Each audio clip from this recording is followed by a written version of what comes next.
Hey everybody, how's it going? Hope everyone is doing well today. Happy New Year. It's my first stream of the new year here. I hope everybody had a blessed Christmas tide and Nativity tide. I hope everybody had just a blessed blessed season. Um, by the way, thank you to all of you on Twitter who congratulated me for the news that, yes, my wife and I are expecting. So thank you to everyone who congratulated me. It is very exciting. That's partially why this whole topic is kind of near and dear to my heart, especially as, an expecting father. My opposition to abortion, I feel like, has only been strengthened, as it has only been made all the more zealous. And so I do really feel it's just a lot of motivation to really just refute and put an end to this silly, nonsensical idea that a Catholic can be pro-choice or can adopt pro-choice political positions or anything like that. So yeah, that's a very exciting development in my life. So again, thank you to everyone who has congratulated me.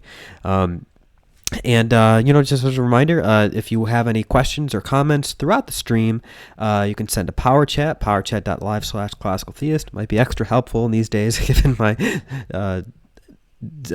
situation, but I mean, that's neither here nor there. If you want to have a question or a comment, you could do powerchat.live/classicaltheist. I'll also be keeping my eye on the live chat. We'll go for a while here. If we don't finish it in this stream, we'll finish it in another one. But I'll try to get as far as I can. For those of you who don't know, by the way, I've done a reaction stream to this Thomas Polega guy before, but I'm doing another one. And it's really just, I feel like one of my sort of, I guess you could say, missions in my online presence here really is to just thoroughly refute liberal Catholicism, especially in this day and age when we're in the Francis papacy. I feel like, the liberal Catholics, for one, have been emboldened because they feel like, Pope Francis has progressive tendencies, so therefore that gives us license to just adopt any liberal position under the sun and act as if it's supported by magisterial sanction. And obviously we know that's not true. So that's a problem, but it's also a problem because, a lot of conservative Catholics, reactionary Catholics, Catholics on the dissident right, etc., I feel like because of the Francis papacy, a lot of us feel as though some of us maybe feel a little bit less secure in our assurance that what the church had taught very consistently pertaining to these issues like abortion and contraception and sexual morality and everything. Some of us, in light of the progressive tendencies of the Francis papacy, may feel a little bit demoralized, maybe feel as if, hey, maybe we aren't given that firm assurance that the church's perennial teachings, or rather I should say the church's authoritative teachings, really do close the door to any kind of liberal moral viewpoint pertaining to these issues. And so I think it's important to really firmly establish and prove and demonstrate exhaustively that with or without Francis, regardless of whether or not he has progressive tendencies, and I recognize that he does, the church's definitive teachings on these particular issues, like abortion, contraception, homosexuality, etc., the church's position on those issues are unwavering, and the Catholic articulation of those positions that you find in the Catechism, that you find in recent papal condemnations, etc., that does truly constitute the irreformable teaching of the Catholic Church, such that if you're going to consider yourself a member of the Church, if you're going to consider yourself a Catholic in good standing or in communion with the mystical body of Christ, if you're going to consider yourself as such, there is no room for you to dissent from the Church's teachings on those issues. And so what I really want to do, one of the things that I want to do and accomplish in what I do here, is to provide the necessary argumentation and just all of the philosophical and theological groundwork in establishing that for everybody who cares to listen. So that's what we're going to do in this stream. It'll be kind of be a little bit of a chill stream. We'll just be kind of listening to what they say and responding to it. It should be some fun. So without further ado, let's get started here. Let's get started. Especially this is a really relevant. Well, let's go to the beginning. Yeah, let me know if the audio is off. Last time we dealt with this guy, the audio was off. So let me know if there are any audio issues here, and I would be happy to work on fixing that. Time for sure. Yeah, it's very, very relevant. Oh, for sure. And we generated a lot of conversation, a lot of passionate conversation with the last episode about contraception. And abortion, I think, is only more of a hot button topic than contraception. So I expect that we will generate the same, if not more, passionate conversation today as we did last time. So I'm looking forward to it. Yeah, especially this is a really relevant and important topic for us to discuss, because especially if you're in American context, although obviously American culture defines kind of the Anglosphere culture, this issue is no longer in the abstract backseat now. This is very real, and this is immediately affecting real people's lives. And that's something that we, used to have the luxury of not having to deal with, right? We could always have kind of abstract opinions and ideas on, the question of abortion and what that means. But now we no longer have that luxury. And now it's time to talk about this. Yeah, for sure. And if there's just kind of one place that I would like to start, I think, for my audience, that would be kind of just where I'm at with the abortion question. And that's just absolutely. Because I haven't spoken about abortion, I think, a single time on my channel, ever. So just so that my audience kind of knows where I am coming into this. So obviously I grew up very staunchly pro-life, as pro-life as you could be, right? You're trad. And to a large extent, I still am pro-life. Although if I walked around telling everybody that I'm pro-life all the time, and then people heard some of my views, I think they would get kind of angry at me for calling myself pro-life when maybe I'm less pro-life than they wished I would be. So we'll kind of probably get into my views a little bit during our conversation, because I do tend on kind of jumping in and not representing the Catholic perspective, because I can't really do that, but I will kind of just try to push back a little bit every now and then when I can, just to kind of flesh out the conversation. But I think with that out of the way, I'm happy to kind of just jump into it. I know that you have a bunch to say about this topic. So where do you want to start us off? Yeah. Well, thanks, right, Kevin. So I think the most important that audio should be a little bit better, especially from a Catholic perspective, is can you actually be Catholic and pro-choice, right? And in order to answer that question, we have to distinguish the difference between you personally and your personal moral views or your personal moral actions and legislative policy, right? These aren't the same thing, right? I can,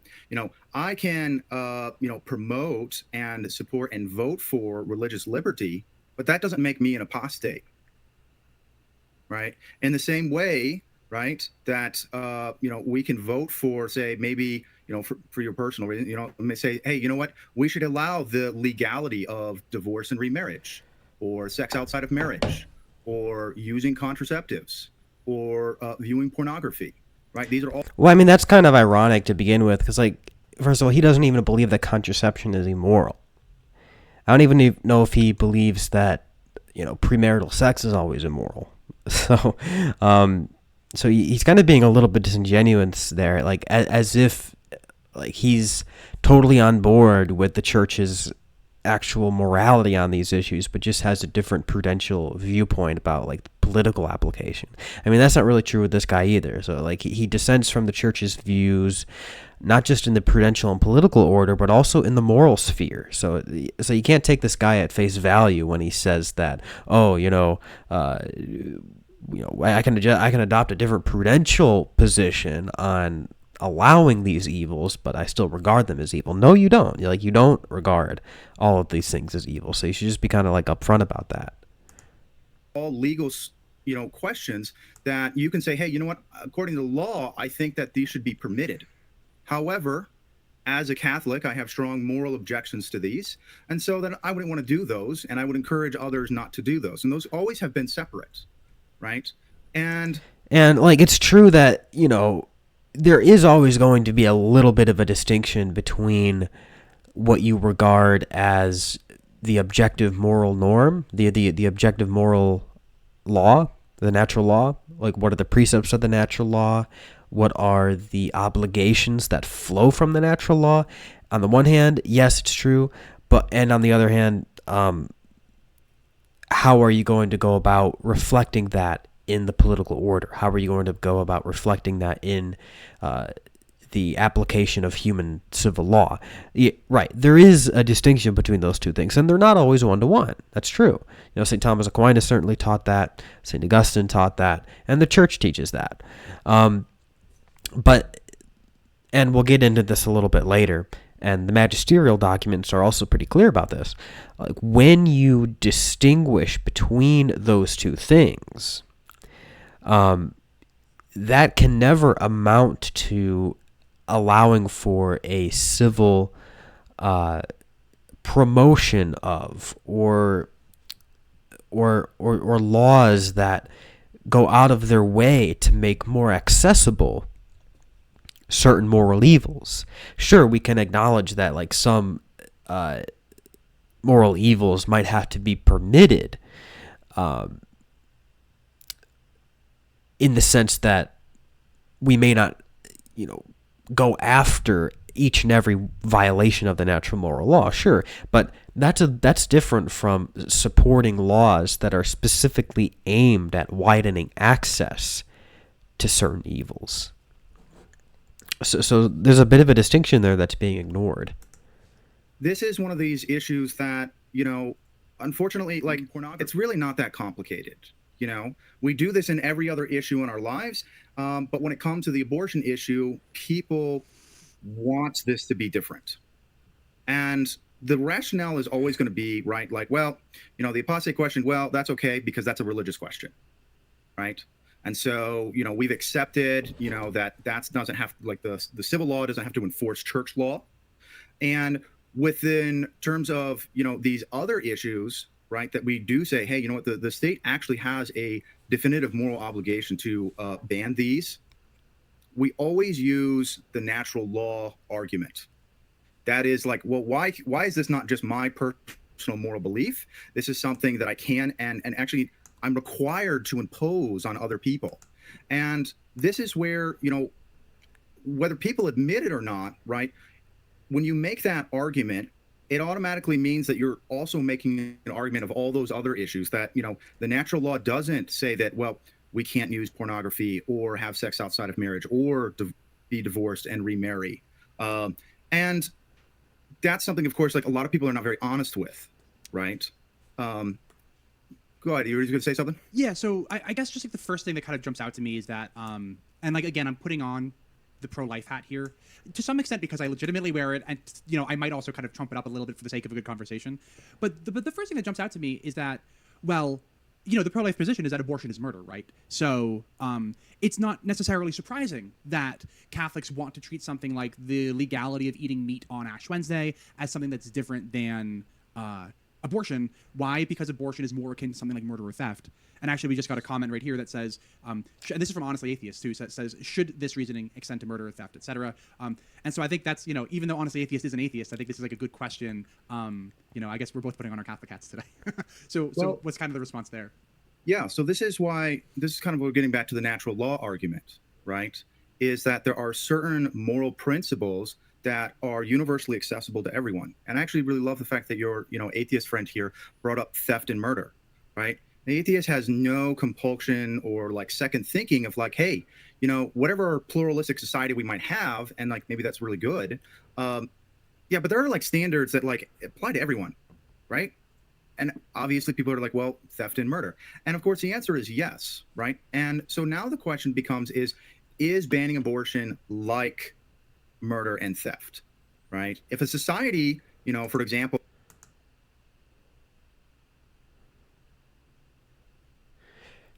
Yeah, I mean, they always do sound pretty gay and effeminate, but that's said, kind hey, of what we're dealing with. Murder is perfectly acceptable here in this country. You can kill whoever you want. Obviously, that would be a deep, profound, a broken society. And of course, like, I mean, because again, the thing is when the abortion issue is, pro-lifers trying to make the argument, like, well, this isn't about my. I mean, it's the up-talking that really gets to me. Right. This is about, universal morals. And so you can't even say, well, a Catholic would be opposed to that. Well, anybody would be opposed to that. Right. Free license for murder obviously has to be opposed. I mean, that's just an unacceptable, social society. And so the question now becomes, with the issue of, abortion, it's like, is it murder or is it not? Right. Obviously, there are very few. I mean, like, does he think he's stumbling on some kind of like wisdom here? Like, that's always been the obvious terms of the debate, right? Like, it in terms of what in terms of like what justifies such extreme legal action. Yeah, I mean, it's always been predicated on the assumption that abortion is murder, right? I mean, I don't think he's really breaking any new ground here. Pro-life people. And I would actually even describe it as that if you don't view it this way, you're not really pro-life. You might have like political affinities, or you might want to vote with them, right? But really, you're not part of this group if you don't view it as murder, right? Because if it wasn't murder, right, we could have a moral discussion, debate of like, well, what is the best policy, right? And of course, this is distinguished. Like, I relate to this all the time. Is that people saying, well, why do you have restrictions if it's not murder? I'm like, well, not all things that are bad are murder, right? I mean, I could say, hey, I think we should legalize drugs, but that doesn't mean that I think unlimited consumption of, drugs with no restrictions is good for society. Because I think it's like, well, yeah, it causes issues. And so we can have a debate as a democratic people of like, okay, well, should we have, minimal age of 21 or 18, or we can talk about those. So the argument goes something like this. We can regulate abortion differently than something like murder because abortion is not murder. That's kind of like if I could distill what you just said into, a single sentence, that's kind of where it is right now. Yeah. Okay. And of course, like the pro-life position is the fact that, well, no, that's not the case, right? We can't have this, negotiation over a societal evil or, something that's sinful, wrong, destructive to families. It has to all be banned because this is a matter of core moral principles.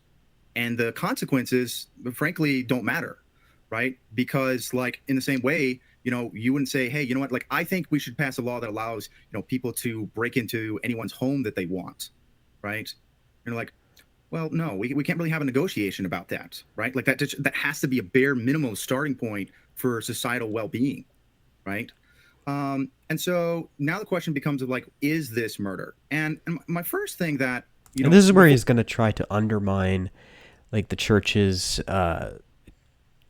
teaching that it is murder. And so this should get into some interesting weeds. Before we kind of get into this issue, we a little bit skipped. You talked about how you had always been very staunchly pro-life when you had grown up. I've never been pro-life in my entire life. Really? Not for 1 second. Wow. And I grew up in an extremely conservative family. Most of them, were very pro-life. I was a traditionalist for a while, where, for those who don't know and just kind of inform it, I had a whole year of my life where, I refused to go to the Novus Ordo at all, that kind of tratty, and, through all of those stages, I've never been pro-life. And I think a lot of that comes down to the fact that, when some of my earliest memories that I have are of being a little kid running through the snow from my father's shop into his greenhouses in February, where, you know, we would grow the plants. You know, this is where I grew up. I grew up, around plants and animals that, you know, we sold. And so as far as like a modern man goes, like it's very traditional lifestyle, you know, close to the earth and the soil, to be, you know, connected with the cycle of life and the patterns of the seasons. And I think this is where, you know, obviously I didn't understand what like pro-life or pro-choice meant until like I was in high school. Like, I mean, I was a kid. But that growing up in that life is that like, well, of course, when it comes to this question about like ensoulment, right, is that, well, of course, a seed isn't an oak. I mean, this is really just betrays a total lack of sophistication of what the debate is really about. Like, nobody believes that nobody here is conflating what would be considered a seed with a human person. Nobody is doing that, either actually or conceptually or anything like that. It has to do with, you know, at what point does that distinction between the seed and the oak actually kick in? And, you know, if you adopt a broadly realist philosophical view of the world, which I think is demanded by Catholic theology, and it's actually, I would go so far as to say it's basically like secondary object of infallibility. Philosophical realism. I think it does constitute that secondary object. Then, so if you take that philosophical view of the world, then you have to arrive at some point at which the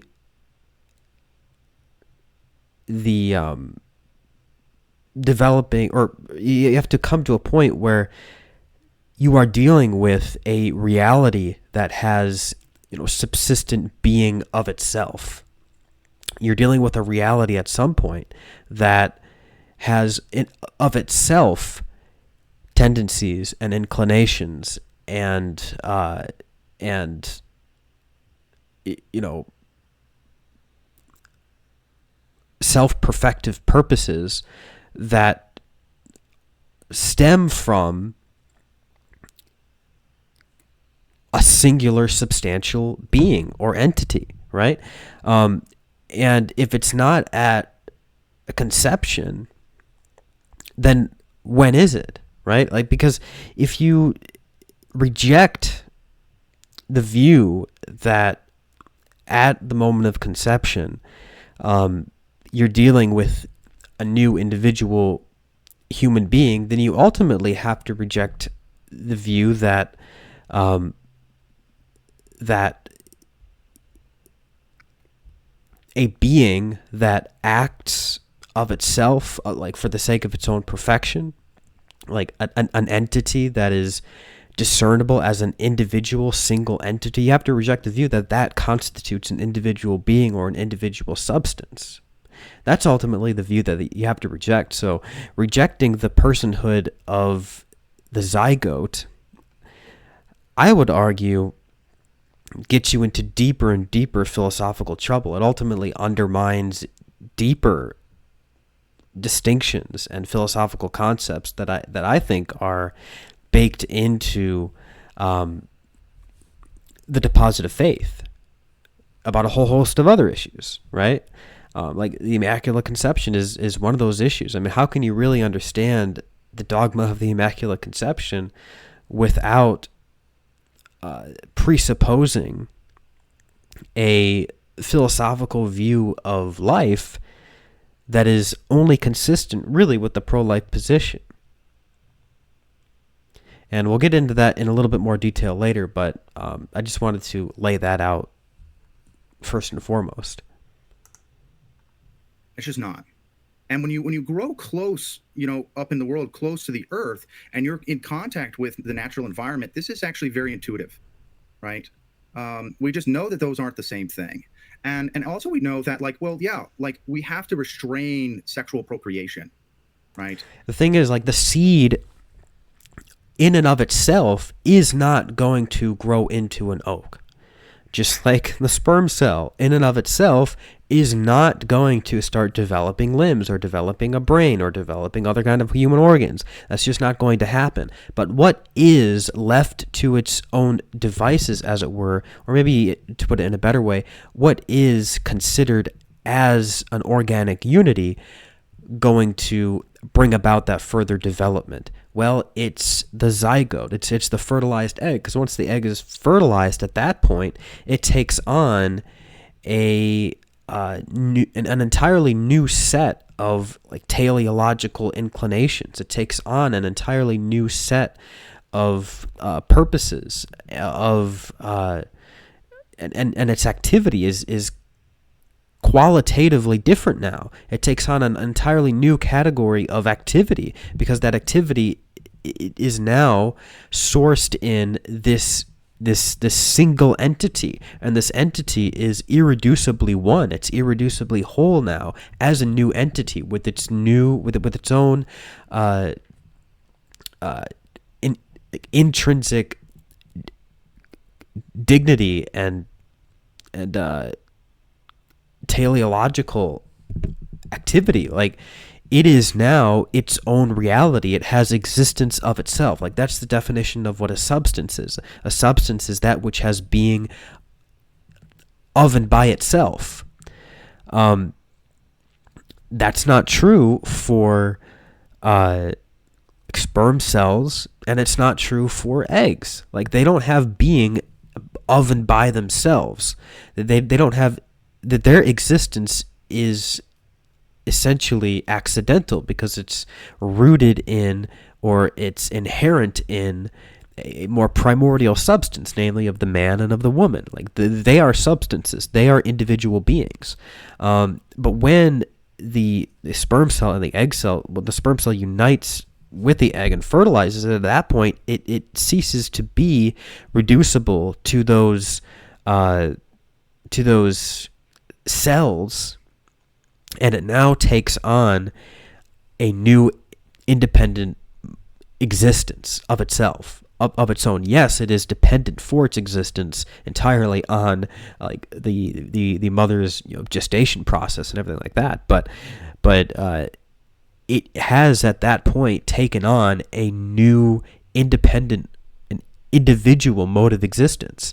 And at that point you have to ask the question, okay, we recognize this new reality as a substance, as a reality that has being of itself. Okay, what being is it? What kind of being is it? Like, what is its substantial form, in other words? What is its identity? And it's clearly not any identity other than what it is. And what a thing is always discernible ultimately by what it does, right? There's this philosophical phrase, agere sequitur esse, action follows being. And if action follows being, well then, you can come to recognize what something is by what kind of an actor it is. And if this reality is developing characteristically human limbs and organs and tissues, and well, then it's clearly its substantial identity is that of a human being. And that's where, like, that is the philosophical basis upon which we oppose abortion, because it is at that point clearly a human being with its own substantial mode of existence. And murder is defined by the taking of an innocent human being. And he's going to compare like the zygote to a skin cell, and it's clearly apples to oranges. A skin cell is accidental. It has being inherent in some other reality, namely the person. But a zygote is not reducible to either the mother or the father. So anyway, I just wanted to lay that out. if you allow the weeds and the wheat and everything in the field to multiply however they want, it always leads to chaos and eventually death and starvation. That's really what that means, right? And so we have to regulate procreation. And this process, right, was always just very intuitive to me. Yeah, I mean, it's called abstinence. Like, it's called not engaging in sexual activity that is going to lead to an irresponsible birth, right? Like that is what practical reason would demand. And yes, sure. I mean, you can witness like in nature the impact of an excess of procreation, sure, but as human beings who are endowed with intellect and will, we can identify and discern, okay, what are the ends of human existence, right? Like what are the, like what are we made out of in terms of like what constitutes the human being, and what are the divinely ordained purposes that are attached to each constitutive element of the human being, right? We can recognize that, we can identify that. But once we identify that, what we have the ability to choose whether or not we are going to abide in harmony with those divinely imbued purposes and ends that God had put into our nature. Like, we have the choice of whether or not we want to respect those teleological inclinations of our nature that God had put into our nature.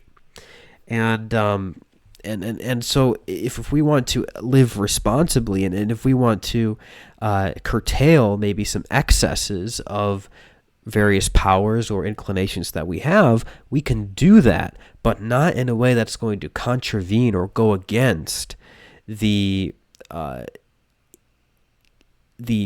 divinely instituted integrity of the human person, which is only going to be kept intact in the measure that we respect those ends and we respect those teleological inclinations that God has put into our nature. Like, we have to respect the demands of our nature in order to live in harmony with the eternal law. And if we live in harmony with the eternal law, we're therefore living in harmony with God, because the eternal law ultimately is one with the divine essence. And so that's the basis of natural law, really, is living in harmony, choosing to live in harmony with the givenness of our nature that God had created for us.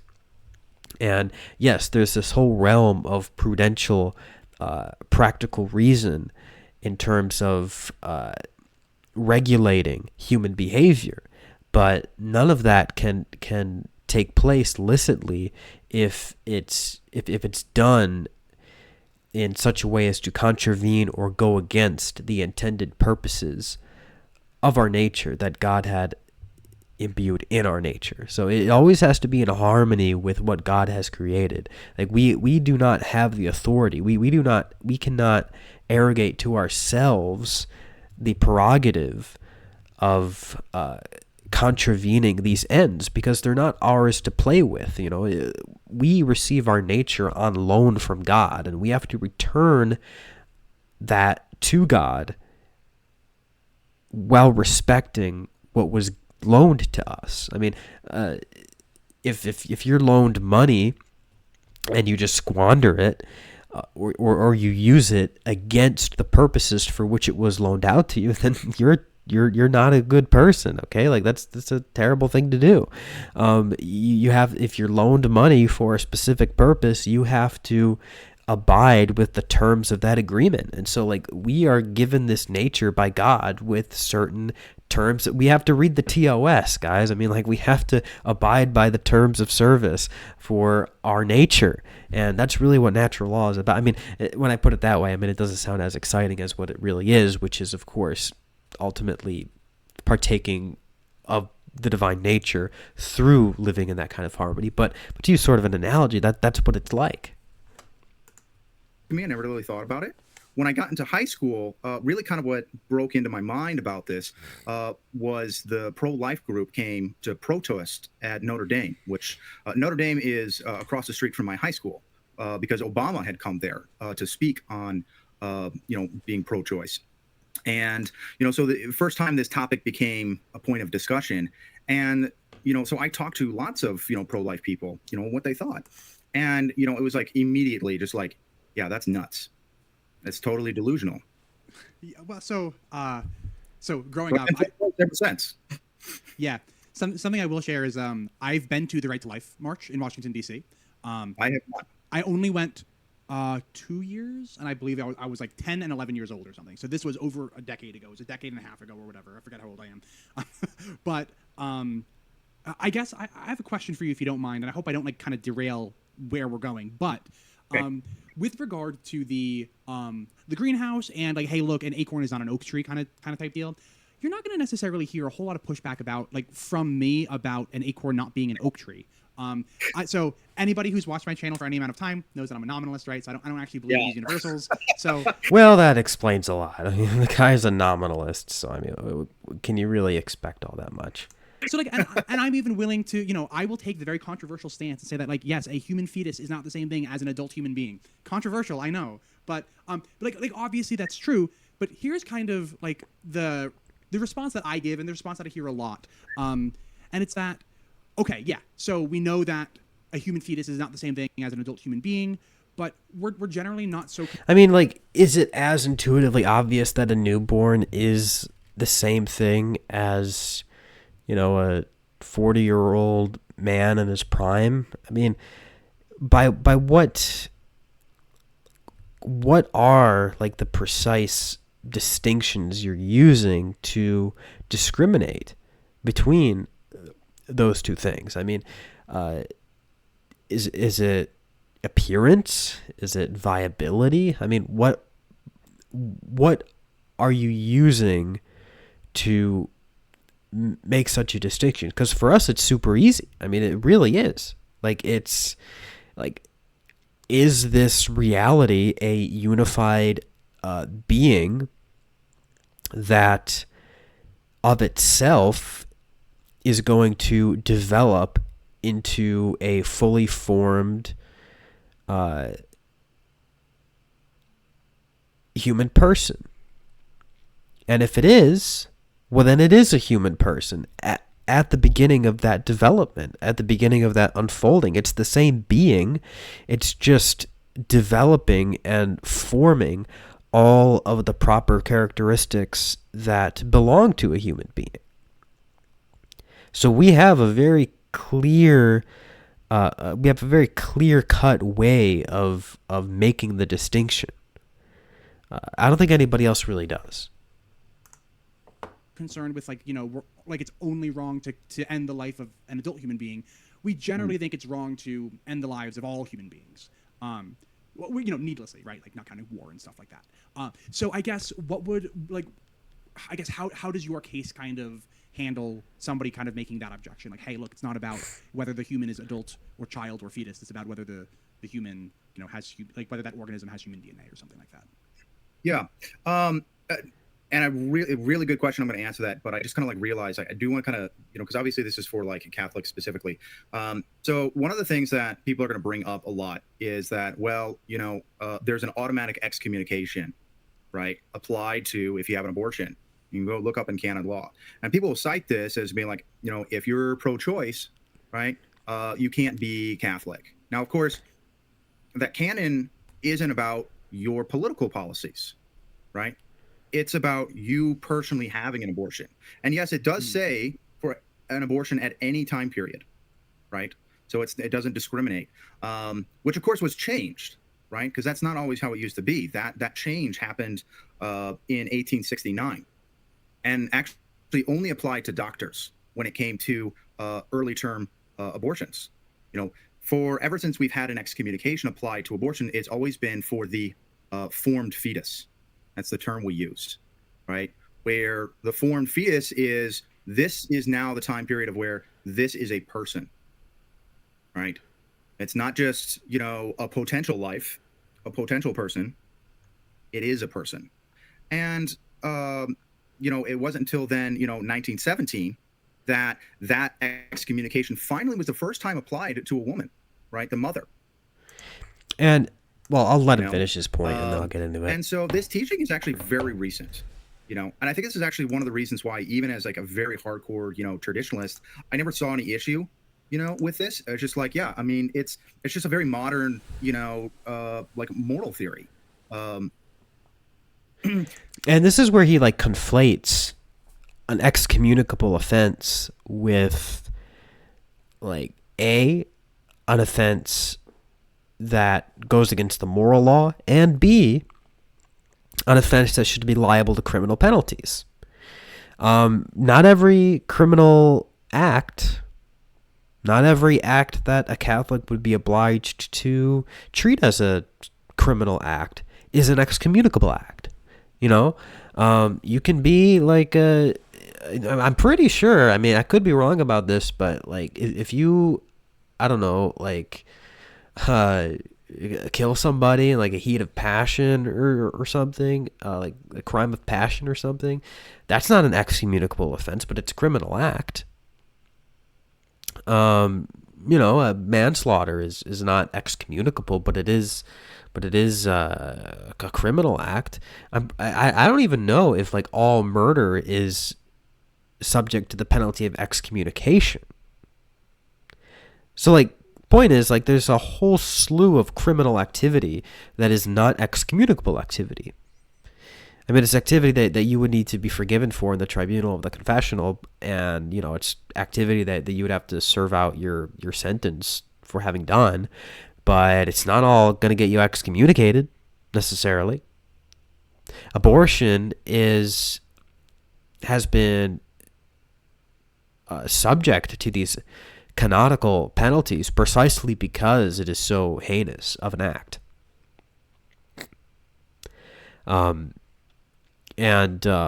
So just because, you know, there has been, you know, changes to that throughout church history, that doesn't have any bearing on its moral status, and nor does it really have any bearing on its on how it should be treated in you know, the secular civil order.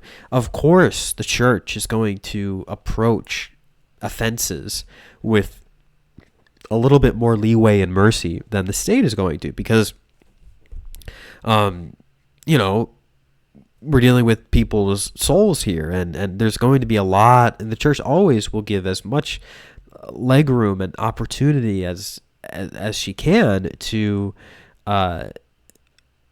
make it easy for people who have done wrong, who have done grave evils, to reap the fruits of redemption.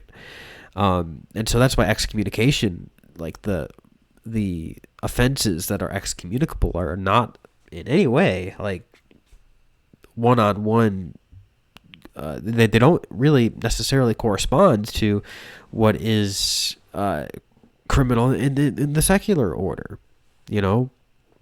So I think it's just it's disingenuous to bring up the changes in canonical penalties with respect to abortion.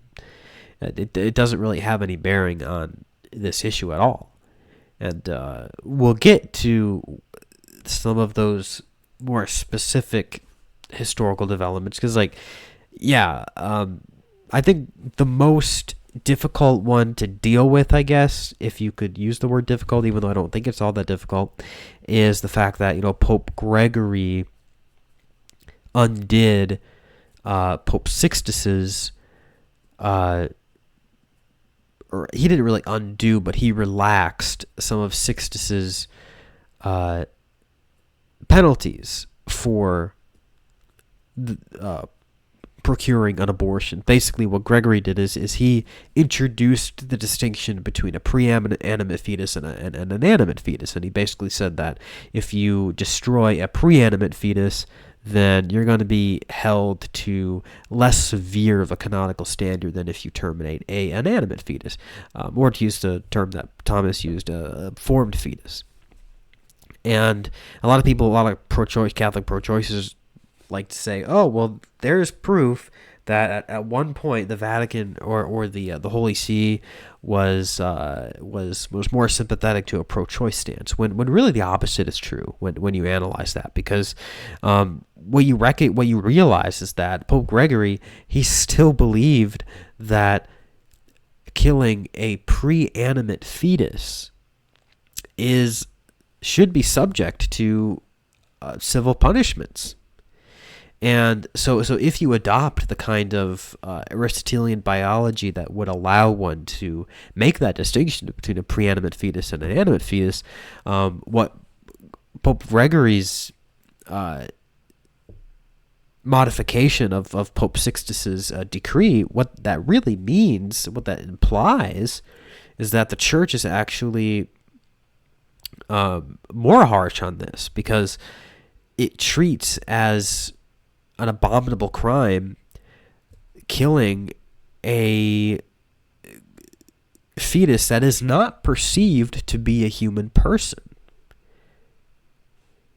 Whereas I feel like if you asked a lot of like your typical pro-life advocates, if the fetus wasn't a human person, if it would still make sense to prosecute that, most of them would probably say no. Most of them would probably say, well, of course, if the fetus is not a human person, then I would go as far as to say many of them, or maybe even most of them, would probably consider it to be free from like moral guilt. Even I think that I think I'd be safe in presuming that. When in reality, the Church's teaching on this is that, even if you don't consider it to be a human person, it's still like a grave evil, and it's an abominable evil, and it should be subject to criminal penalties. So it doesn't really mean what he's saying it means. Yeah, so maybe what I'll ask is this: what's your view of like ensoulment, or if you want to be a little bit more secular, like when do you think like personification happens? I understand that the official position of the Church, used to be like a formed fetus, and today it's a moment of conception. But I guess where are that's okay. very important. I'm glad this we're conception. Okay, and I may have just skipped a lot of background that you were planning on getting there, so don't answer my question if you think we're too early. But just a quick answer. Okay. No. The Church has never taught when ensoulment is ever. Interesting. There's no time period. Okay. And by the way, this isn't just, Thomas's opinion. Trent Horn, says this. Okay. Right. You can go look at CatholicAnswers.com and they'll say this. So this is where it gets a little bit tricky. Like, it is true in one sense that the Church's magisterium has not given an irreformable or even necessarily an authoritative judgment on when exactly human personhood begins. That is actually true. It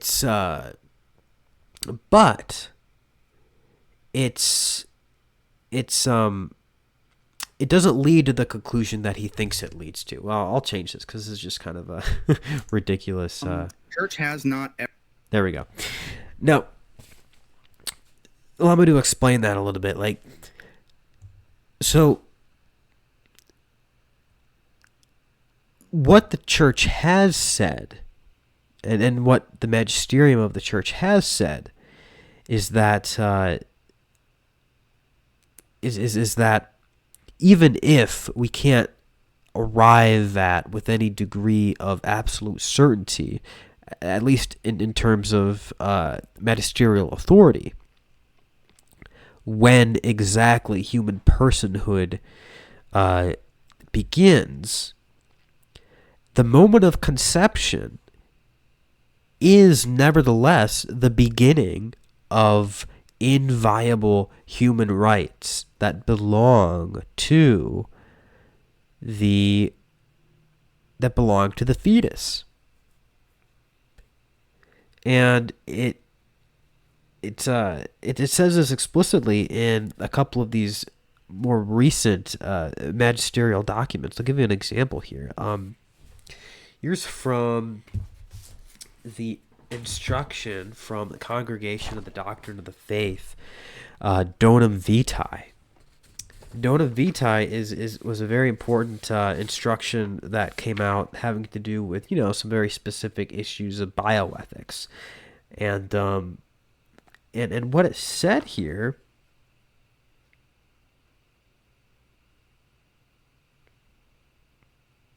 let me read this for you really quick. It says, the Church's magisterium does not intervene on the basis of a particular competence in the area of the experimental sciences, but having taken account of the data of research and technology, it intends to put forward, by virtue of its evangelical mission and apostolic duty, the moral teaching corresponding to the dignity of the person and to his or her integral vocation.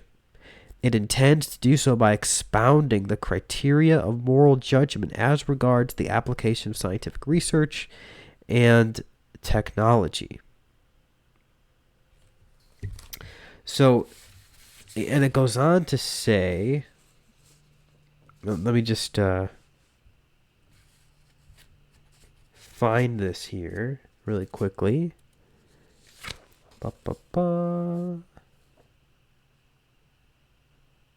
Here we go. Okay, here we go. It says, furthermore, it says, the congregation is aware of the current debates concerning the beginning of human life, concerning the individuality of the human being, and concerning the identity of the human person. The congregation recalls the teachings found in the Declaration on Procured Abortion. We'll read that in a minute.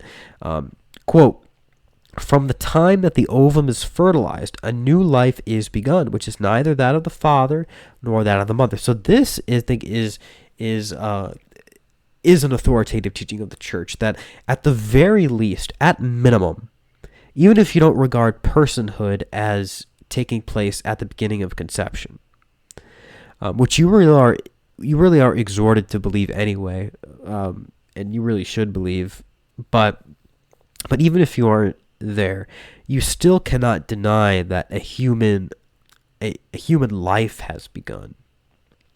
And this human life, this human existence, this individual existence is not reducible to that of the father or that of the mother. It is a new human life. And it says further that, quote, it is rather the life of a new human being with his own growth. It would never be made human if it were not human already.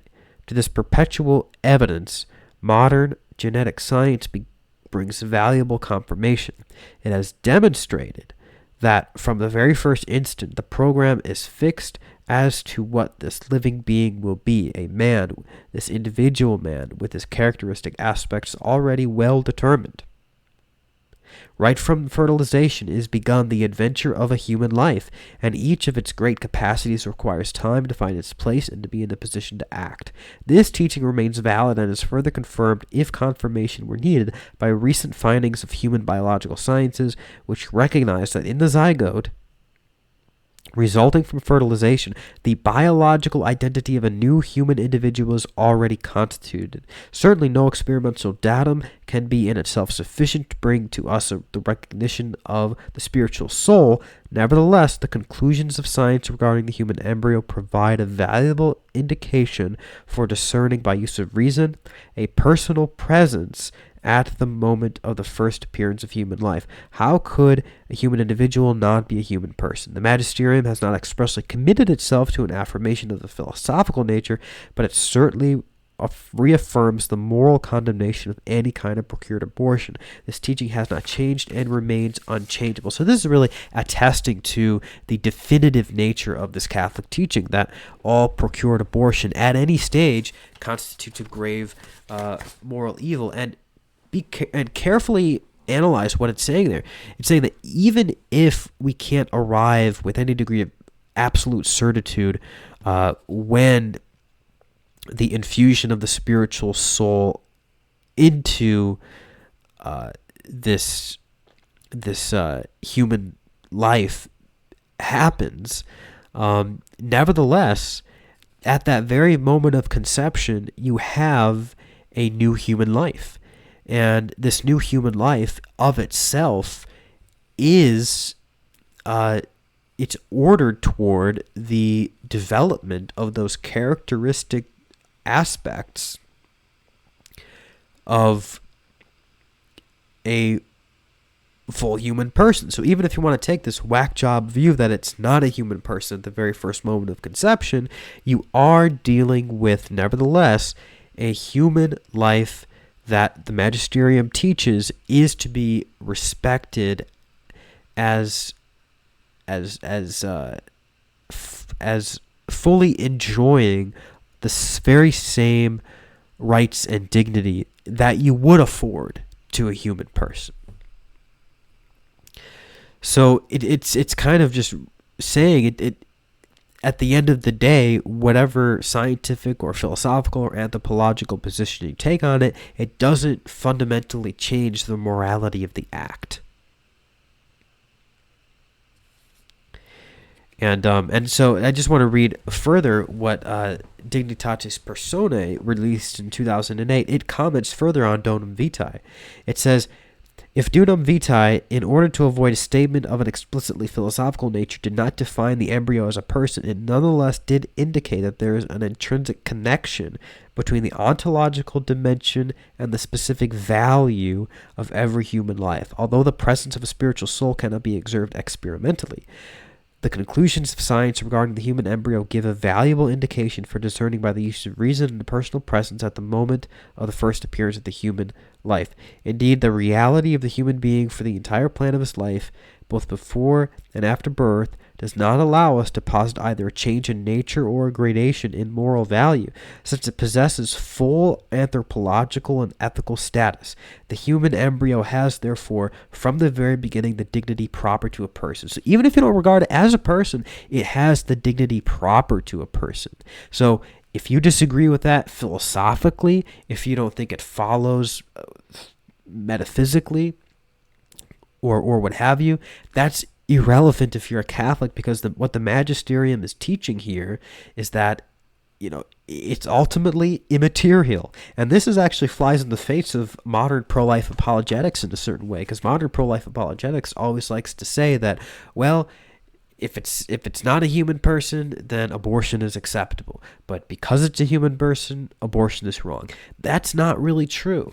What's true is that at that moment of conception, you have, person or not, the beginning of the of the life principle of the human being, that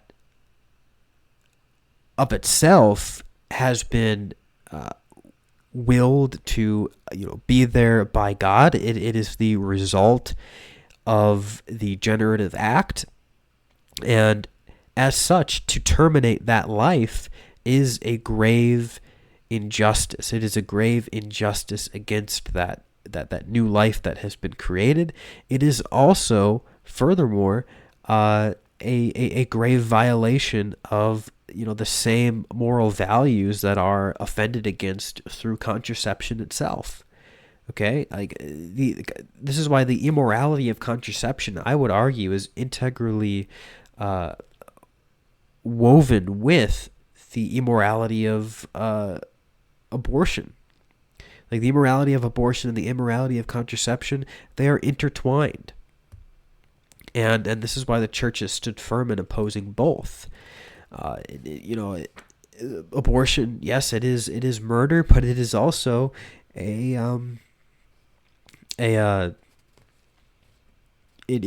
also brings about the very same malice and evil that contraception brings about at a much higher level, of course. So So really, there's no room for Thomas's position here. Like, even if he wants to say that, a Catholic isn't obligated to believe that human personhood begins at the moment of fertilization, he is obligated to believe that at the moment of fertilization you have the zygote enjoying full anthropological and ethical status. So, and that's what the magisterium teaches, and it's interesting because Thomas Polega, he's this Pope Francis super fan, but if you're going to be obedient to the Pope, if you're going to claim obedience to the Pope, you have to also have that very same obedience to the teachings of the magisterium beyond the current Pope, right? Otherwise, you're just pledging your obedience to one man because he agrees with you on some issues. And of course, Pope Francis doesn't actually agree with Thomas on hardly anything, but even if he did, it wouldn't change the fact that if he's going to claim allegiance to the Pope as a Catholic, then he needs to afford that same allegiance to the other teachings of the Church, the other authoritative teachings of the Church. And these instructions that I'm reading are authoritative Church teaching. And the profession of faith, unless he thinks that you can question a profession of faith, which I don't think he does, I hope he doesn't, says that you have to owe religious submission of intellect and will to even non-definitive authoritative teachings of the Church. So even on this more subtle point that I'm making, it's taught by the magisterium. It's faith and morals. You have to accept it. Ever taught when ensoulment happens? That is up to each individual Catholic to decide when they think that happens. So let me see if I can formulate my question without jumping ahead, because I feel like we're going to wind up getting there too, and we can do it more in depth. But is your view that ensoulment or personification does not occur at conception? No. And we're going to go over exactly why not only does not that happen, but it's philosophically impossible to say that happens at the moment of conception. Okay, cool. Let me not pry further, because I know we're going to cover this and more. So let me kind of hand the microphone back to you and keep going. I'm sorry, it's just No, these are good questions though. So first off, I think for anybody who doesn't understand this debate, and I think a lot of Catholics don't know this, right? Because again, we just don't catechize people on this issue, right? For example, right here, where you were talking about, you assume that, the Church has a teaching on when ensoulment is. It doesn't. Now, what it does have, and this is where, this kind of idea comes from, and honestly, very, ill-meaning people intentionally distort this, is that in the Catechism, right? And so, this is the official teaching of the Catholic Church, is that we have to respect the dignity of all human life from the moment of conception unto natural death. That's what it says in the Catechism. Now, that doesn't say when human life becomes a person. And of course, right, because here's the thing, if I take a piece of skin off of you, right, that's human life. It's alive, and it's human. This is the dumbest counter argument that I've heard in a while. Let's let him finish it. But we don't think that's a person. I don't disagree there. Right. And so the question, whether you come from it, like a nominalist or in even like a materialistic standpoint, or, from a Catholic perspective. Like when you take a skin cell off, it actually ceases to be like a human life, because it's no longer integrally connected to the human person, the human substance, right? It ceases to be an accident of the human person, and therefore loses that identity. It loses that ontological status as like human life. That's number one. And number two, you really think that like that's the kind of scope that the Catechism had in mind when it says respect human life from conception to natural death? It's clearly saying that you have to respect the inviolable human rights that belong to somebody throughout their entire lifespan. That's what it's saying. That's clearly what it's saying. And so What that means is that the Catechism is obliging you to believe that people have this inviolable right to life from the very first moment of their conception. And that the moment of conception, whether it's the beginning of personhood or not, is nevertheless the beginning of this inviolable right to life. That's what the Catechism is saying. It's saying that, like, that is the time span that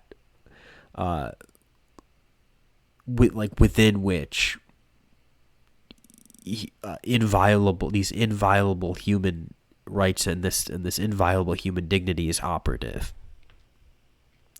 from somebody's conception to his natural death.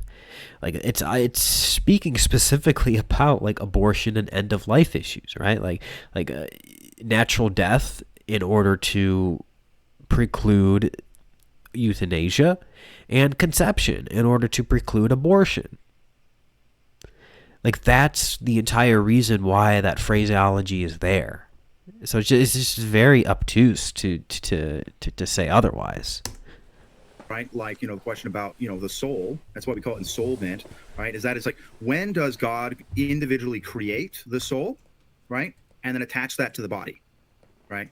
And so this is why, the ancients, always ask a question about, like, what is the form of man, right? Because we don't believe, right, if I carve a statue in the shape of a human being, that doesn't have a soul, right? Every rock and tree doesn't have a soul. That's, a person, right?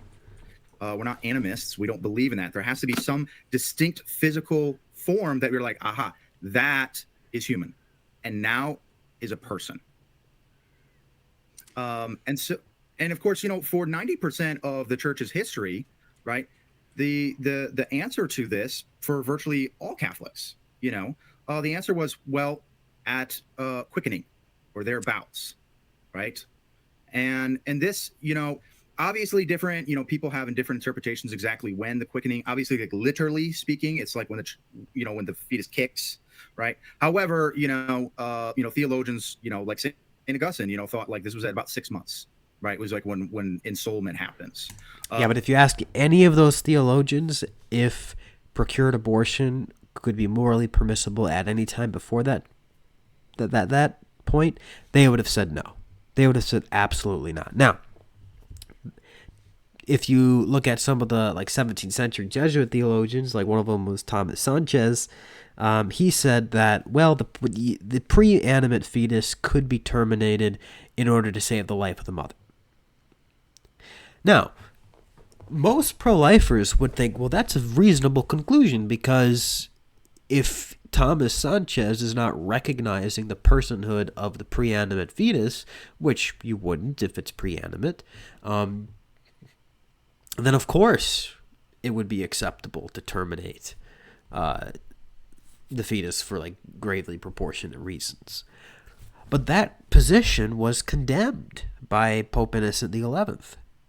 And I'll read it for you. It says, this is the condemned proposition of Thomas Sanchez. I mean, Sanchez wasn't condemned as a person. Like, his moral theology work is actually, some of it was under some censure, but most of it wasn't. And he didn't necessarily get in a whole lot of trouble over this, but this proposition was condemned by Innocent XI, namely that it is lawful to procure an abortion for the fetus before the fetus is quickened, lest the woman being discovered to be with a child should be either killed or defamed. And this is a proposition that was condemned by Innocent XI. So even if you're not dealing with a human person necessarily, which you wouldn't be if we adopt this whole quickening model of the infusion of the soul, which you shouldn't, but for those before they had, like, embryological research that was able to demonstrate otherwise, like, this is what they had to deal with. So, like, even if you're not dealing with a human person, Innocent XI is saying that it's not an acceptable position to hold that you have license to kill it, even for gravely proportionate reasons. I mean, like to directly procure an abortion, even of the pre-animate fetus, is considered morally inadmissible in all cases. And yeah, that's Innocent the 11th. So I mean, this idea that like this pro-life stance just goes back to 1869 is absurd. Okay, you have, and let's just go over some like the historical condemnations really quickly of abortion that we have. We have the Didache, which is like the earliest extant, post-apostolic writings, post-apostolic Christian writings, and this explicitly says, quote, you shall not abort a child or commit infanticide. So it's distinguishing between infanticide and abortion in the sense that, it's clearly talking about the destruction of a preborn human life, and then the Didache is explicitly saying, like, this is the way that leads to destruction. Like, this is the way of death. This is not the way of life. Okay. The Apostolic Constitutions from the 5th century. It says, thou shalt not use magic, thou shalt not use witchcraft, for he says, you shall not suffer witch to live in Exodus. Thou shalt not slay thy child by causing abortion, nor kill that which is begotten.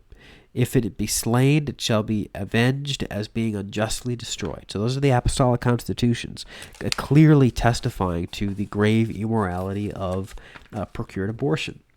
And this is the legislation of Sixtus V that was only modified, not reversed, but modified by Pope Gregory later on. But Sixtus V says, quote, therefore we, after having repressed the temerity of those who presume to violate the laws of matrimony by pretending to dissolve the indissoluble bond, and who with indecent incests are not ashamed to stain themselves, we are willing to exterminate in our times also this evil, as much as we can, by the strength given to us by the Lord.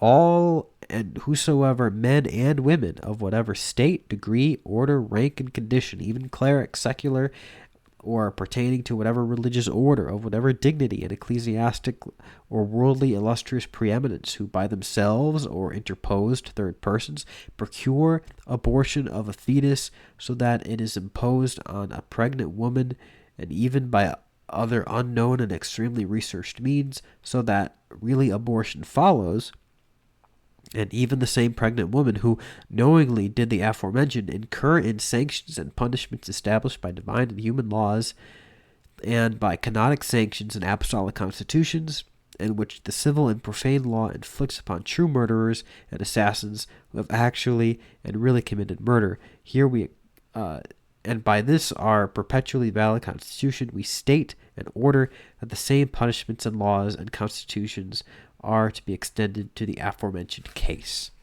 So I know that was they love these run-on sentences, of course, in these constitutions, but no, I mean, this is clearly saying this is a magisterial document, clearly testifying to the fact that abortion is treated as murder, even if it's not in all cases the killing of a person, which I of course believe it always to be. But even if you don't go there, even if you're not there, it's to be treated as such. It's to be subject to the same civil penalties that you would treat a murderer. And that's taught by Sixtus V some 500 years ago. Pope Pius XI in Casti Connubii, he says, but another very grave crime is to be noted, venerable brethren, which regards the taking of the life of the offspring hidden in the mother's womb. Some wish it to be allowed and left to the will of the father or the mother. Others say it is unlawful unless there are weighty reasons, which they call by the name of medical, social, or eugenic indication. Because this matter falls under the penal laws of the state, by which the destruction of the offspring begotten but unborn is forbidden, these people demand that the indication, which in one form or another they defend, be recognized as such by the public law, and in no way penalized. These are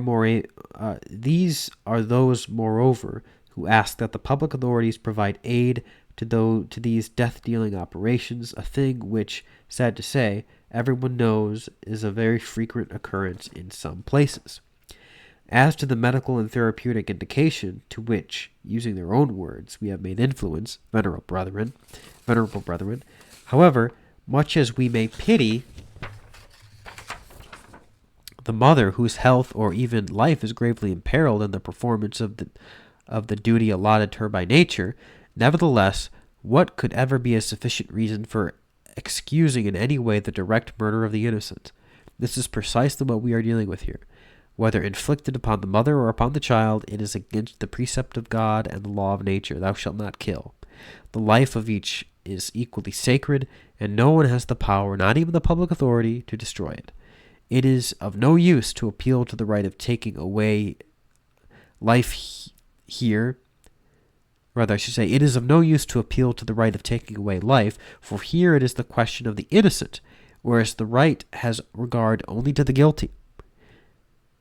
Nor is there here a question of defense by bloodshed against the unjust aggressor, for who would call the innocent child an unjust aggressor? And of course, a lot of these pro-choice scholars and academics, they use that, call it a parasite, they call it an aggressor, they even use analogies to rape. I mean, it's just disgusting stuff what they say. Again, there is not even a question here of what is called the law of extreme necessity, which could even extend to the direct killing of the innocent. Upright and skillful doctors strive most praiseworthily to guard and preserve the lives of both mother and child. On the contrary, those who show themselves most unworthy of the noble medical profession, who encompass the death of one or another through a pretense at practicing medicine or through the motives of misguided pity. So that's Pius XI clearly saying that there's no room for a Catholic to support a procured abortion. Now, we're most commonly familiar with, Aristotle's, position on this, which had a lot of influence on the culture of the church. And that is, 40 days for males and 80 days for females. Now, and of course, like Aquinas then takes this and he also agrees with this. And the thing is, like, the Catholic teaching, followed this, right? Like, this is why the excommunication and really every, canon and discipline of the church, showed that, like, we do not treat the ending of, life in the early term. That's not treated as murder, because we just don't treat it that way. Now, that is different for late term abortions. Right. And this has always been very consistent. Late term abortions have always been seen as killing a innocent person. And I think this is something that, like, even when we see today, like, of when people actually have abortions, right, the level of moral objection increases quite rapidly. Like, when we get to the later terms of pregnancy, right? People are just like, yeah, you know what? If you got, a 6-month-old, pregnancy, like, look, maybe it's not a person, but damn.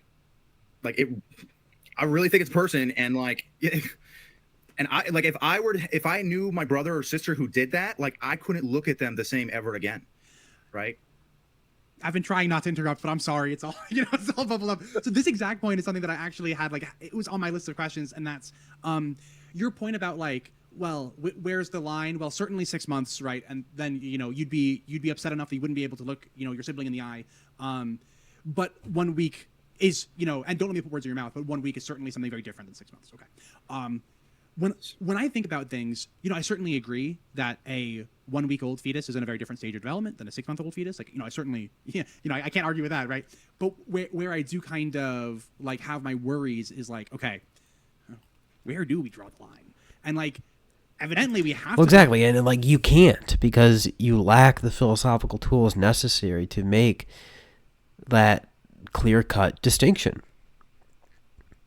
Whereas I don't, because I can just say that, okay, when you have a new subsistent being, when you have a new reality that has existence of and by itself, then that's a new substantial being. And if it's a new substantial being, we have to ask the further question of, okay, what kind of a being is it? Like, what is its form? And if it's a human being, then it's a human subsistence, right? It's an individual human being. And philosophically, you'd have to call that a person, because a person is an individual of a rational nature. Now, I know that the fetus doesn't have a developed brain yet, but of course, as Catholics, we know that, and the Council of Vienne infallibly teaches that the human soul is the form of the body. And if the human soul is the form of the body, well then, if you have a living body that is human, you have necessarily the presence of the soul, of the human soul, the rational soul, and therefore you have a person. Now, of course, bodily organs have to develop after that in order to enable the rational soul to operate as it should in and through the body. Sure. But in terms of like its ontological status, like what it is, it's clearly a human person. Boethius defines a person as an individual of a rational nature. You have the new human being. You have the new human life, irreducibly whole. It is a being. It is a human being. A human being is a rational animal. Therefore, it is an individual of a rational nature, and so it's a person. It's as simple as that. Draw the line somewhere, right? If the line, like if there is a line, it must be drawn somewhere, right? So we could have no line at all and say it's always fine to murder humans whenever, or it's never fine. But if there is a line, then it seems like we have to, or maybe we should have a reason. And if we don't, like, Yeah. So, this gets back to that. This is the question about like the natural law and how do we like answer that question, right? What is the a priori knowledge that we have about what is right and wrong that, again, we don't have to teach to anyone, right? And therefore we can hold all human beings morally accountable to this universal standard.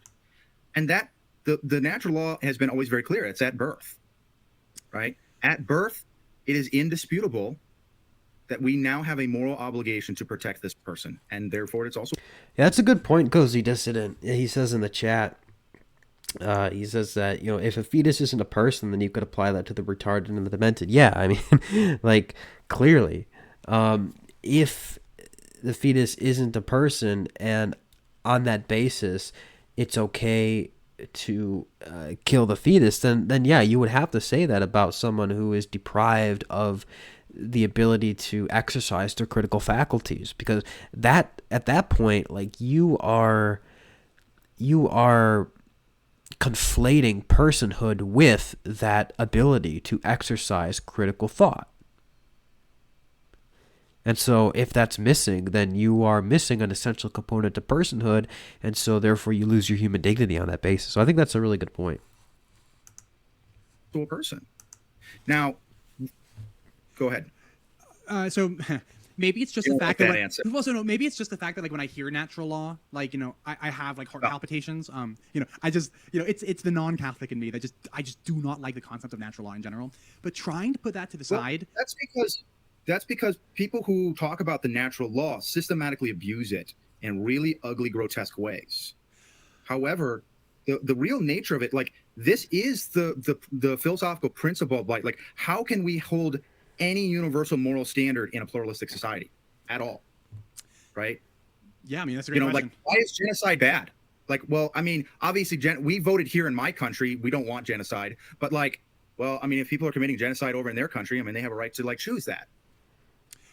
Yeah, I don't want to get super derailed on the morality point, but maybe what I will say is just your statement that, like, natural law has always been very clear that like ensoulment or personification perhaps only it's when the baby is born that it matters. That is, I'll call it news to me, and I guess I'm just looking to see if you could flesh that out a little more. What society, what people in all of human history thought, hey, you know what? It's born, we can kill it now. That's super morally acceptable. It's also because it's not a person, not because we don't like it, right? It's not a person. Well, some cultures thought like that. No, and see, this is I think is like really important when we think back then is like, we often in our modern perspective, we think that people viewed, right, like, oh well, if we kill this person, they're not a person, right? Or if we enslave this person, it's not a person. People weren't confused that it's a person. They just didn't believe that person had certain rights. And the reason we have this issue is because we are so enculturated with universal, equal human rights, which is not a thing that ancient societies had any idea about, right? This idea that, well, if I have this right, then you must have that right too, because you're a person. That's a very new concept in the world. And so when we look back, people didn't say, oh, well, I'm going to leave my child up on the hill, right? Because I don't want to take care of it. By the way, do you know why they left him up on the hill and they didn't just chop off their heads or something? To see if they were like tough enough, right?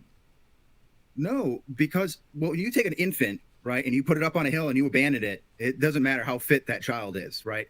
They left it up there because they knew it was wrong to kill the child. Because it's a person. To directly kill. And so rather than to directly kill the child, you expose it. And this is how we're able to justify this moral, action is that, well, I'm not actually killing this person, right? I'm just letting nature take its course. Perhaps. Something else that occurs to me though is that like there are cultures that like just straight up did murder babies. And like two that come to mind are, I guess, ancient Judaism, right? Like there's that psalm about how happy we will be to dash the babies of our enemies against the rocks or whatever. Yeah. And like, granted, for the Jews, it wasn't Jewish babies. It was like, hey, it's fine to kill babies as long as they're not Jewish. But then there's also and again, those are people. This is the thing. Like, no one is confused that it's a baby, that it's a person, right? That's not the question, right? This is what I mean. It's a universal. When a child is born, it's a person. Everyone knows that. No one has to teach you that. No one disagrees on that. The question is like, well, should we kill this baby or not? Right? If you're in war, right? Hey, you know what? It's our enemies. Like, yes, we're going to scorch earth, and they, all the way down to the babies, right? We're going to scorch earth, right? If it's a sacrifice, right? In pagan societies where you would take these, newly born infants and you would burn them on an altar, right? You know why you burned them on an altar after they were born? Because they were people. And therefore it was a greater sacrifice to give a person to the gods. Yeah, I might just not be convinced that like the modern concept of personhood existed back then. You know what I mean? Because like even when I think about like just America 200 years ago, where black folks were only considered to be 3/5 of a person, right? But that's not true. No, that's not true. They had 2/3 of the right to vote, but they were people. No one ever confused that they weren't people. This is what I mean is we're so trapped in this universal rights, right? Like, okay, this is a perfect example with the voting, right? You're like, well, I must not think you're a person because I'm not willing to give you equal rights that I do.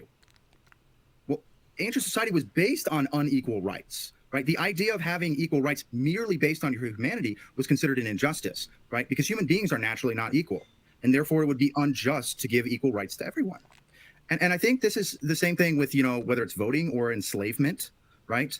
Or genocide, or war, right? Like, it's not that these aren't people.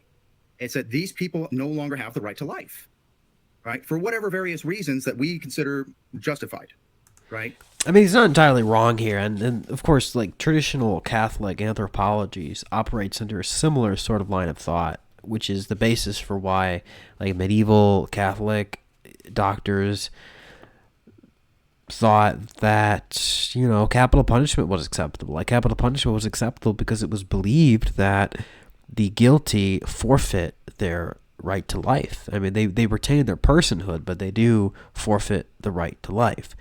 We're not going to get into capital punishment in this stream, but he's not entirely off base here. But I think he's taking it in a wrong direction. Okay, yeah. I think I'm pretty happy with the amount that I've derailed you so far. So let me kind of, let you get back on it.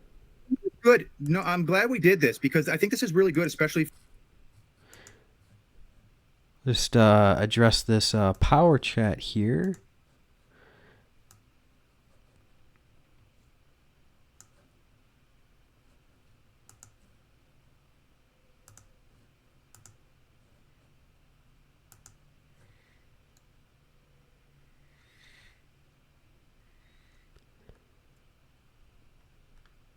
Well, for whatever reason, it doesn't show up on the screen, but Green Go sends $5. He says, "Congrats to you and your wife." Well, thank you very much for the 5. And yeah, I mean, it's really exciting. I'm really excited to sort of begin this whole new chapter of my life here, and thank you for supporting the stream. It helps out, especially at this stage of preparing for parenthood and everything. So if you want to support the stream, if you want to support me, help me out,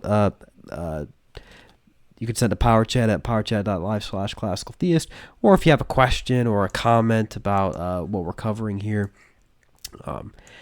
thank you very much. It's very much appreciated. All right, let's continue here.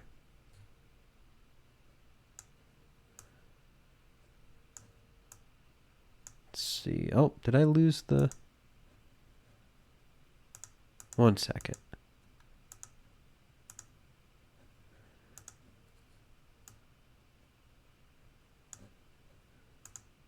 For, Yeah, let me get that back.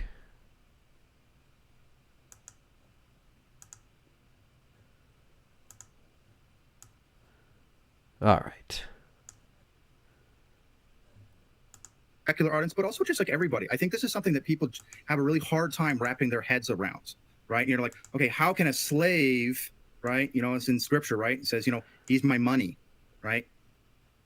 And so you're like, okay, well, so did the Old Testament teach, if you were enslaved, that you no longer are a human being now? No. It's that you've lost the rights to your labor. You've lost your rights to bodily autonomy, right? And this is a thing that, like, for ancient people, separating those two concepts was not hard, like, it was universal, right? Every individual person had different rights. There was different rights if you were a man or if a woman, if you were a husband or a wife or a child, right? Yeah, I think he's belaboring the point. Let's just kind of... Were you a commoner, right? You had different rights, easy for them to understand, versus us, the idea that, like, the president can, like, if he... Okay. Oh yeah. So, but the idea that the president or a congressman can just systematically ignore the law because they're above the law, right? Because really, when you say you're above the law, what you're saying is the law applies to some people, but not to me. Different laws apply to me. Does that mean that we somehow think that, like, that means I'm human because this law applies to you, but not to me, right? And so when you really start to kind of break apart these philosophical assumptions, even in our own society, right, we understand this to be true, right? Same thing when we deprive the labor and the freedom and the bodily autonomy of criminals, right? Have we said that those are no longer humans? I mean, nobody actually thinks that prisoners aren't human. They're just like, well, for reasons that we think are justified, we have removed certain rights of them, so they now have less rights. But it's not like we turn them into cows or they're like chimps. Right. And so, this is, I think, these are also issues that, again, we didn't ever have to, like, really struggle with. Right. Because, the abortion issue really, like, opens this can of worms. Right. Because it really because, like, at birth. Right. We can all pretend that all human beings all have equal rights and not think about it. Right. And before then, well, now we have to start distinguishing these things. And of course, this is where we get to the issue where, what people talk about bodily autonomy, right? When people are saying, like, well, I'm pro-choice, right? One of the big things is bodily autonomy, right? And, a lot of pro-lifers really hate this argument, right? I know. I've heard it. They just get all wooies. They're like, my body, my choice. And they're always like, but see, that's not your body. and we all, we go nowhere, right? But what does that really mean when it comes to, bodily autonomy, right? Is it saying, it's like, okay, well, because you are a pregnant person, you should have your rights removed, right, of bodily autonomy. Now, that might be justified, right? Because, I mean, that's the real pro-life argument, right? Is that, well, women should have their rights stripped away from them because... Yes, they should. away those rights, they protect the rights of another person, right? I mean, just in general, but... yeah. And, when it comes to this question of, like, murder, I think this is, for me, when I ran into the pro-life, movement, everybody that I talked to, right, I was like, you really think this is murder? They're like, yes, of course, absolutely. And I'm like, okay, So we still have you're still a patriot, right? You're not, starting a civil war. You're not trying to overthrow the government. Shoot, you're not even doing the bare minimum of like, like Gandhi style, right? We're all just going to sit in the street and refuse to do anything until the law is changed. Some do. People go on their life, nothing's happened. Yeah. So but by the same token, like, you wouldn't do as much, like, because you don't recognize it as murder, because you don't see it as murder, you're not really living, like, in your perception, you're not living in a world where, like, murder is happening all over the place and it's ubiquitous. And if it is ubiquitous, though, like, there's not much that you can really do within your own immediate, like, menu options of available courses of action. There's not much that you can do to really curtail that. It's sort of just like a given about your society, about the society in which you live. And, like, taking certain actions wouldn't really accomplish the goals that you have, because of how ubiquitous it is, right? Like, if you see, like, murder, like, government sanctioned murder happening all over the place, and you, like, take a stand against it, and, like, maybe you, like, bomb an abortion clinic or something like that, like, first of all, like, there's an innocent life that could get in the way of that. So that's one reason why it's wrong. Secondly, it doesn't do anything. Like, all it does is it endangers more lives. It first of all, it dampens the credibility of your cause, and you're not going to save any babies that way. It's therefore a useless act of violence. Like, it's an act of violence that doesn't accomplish anything. It's political violence, which is particularly heinous, and it's you're not defending anybody. You're not defending the innocent by doing that, because you're not really saving any lives. So it's just a hate, like a pointless act of violence at that point. And violence, unless you're trying to save the innocent, or defending yourself, defending your life, it's off the table, like, morally speaking. So, like, the idea that, the fact that pro-lifers don't sanction those kinds of activity means that they don't really think it's murder. That just doesn't really make any sense. The church that I went to, that my grandparents founded, there was somebody who went there who was actually in jail for a long time when I was growing up because he bombed an abortion clinic. Which, by the way, if abortion is murder, if it is a murder, every single person who believes that has to say that is a morally acceptable option to respond to. Now, they might say it's not prudent, they might not encourage it, but you cannot morally condemn that man, right? In no more way than you can say, well, if you're... Well, I mean, you kind of can, though, because it's, like, it doesn't actually defend any human life. Like, it doesn't. So first of all, like, the women are just going to go elsewhere. You might actually harm human life by doing that. So it doesn't set out to accomplish any morally good end. So it's not a morally good action. You're part of the resistance against the Nazis, and you go and blow up a train station. That's right. Because it's moving supplies to go to the concentration camp. Are you going to say, well, that's not morally acceptable?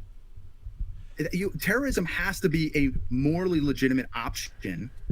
If there's really murder going on, right? And this is where we get kind of the full, like, cuckoo crazy absurdity stuff, right? Where, in the United States, we've had 63 million abortions since Roe. 63 million abortions. If this really is murder, right, then what the United States has done is less evil than if we had passed a law in 1973 that says any black person in America you can kill for whatever reason you want.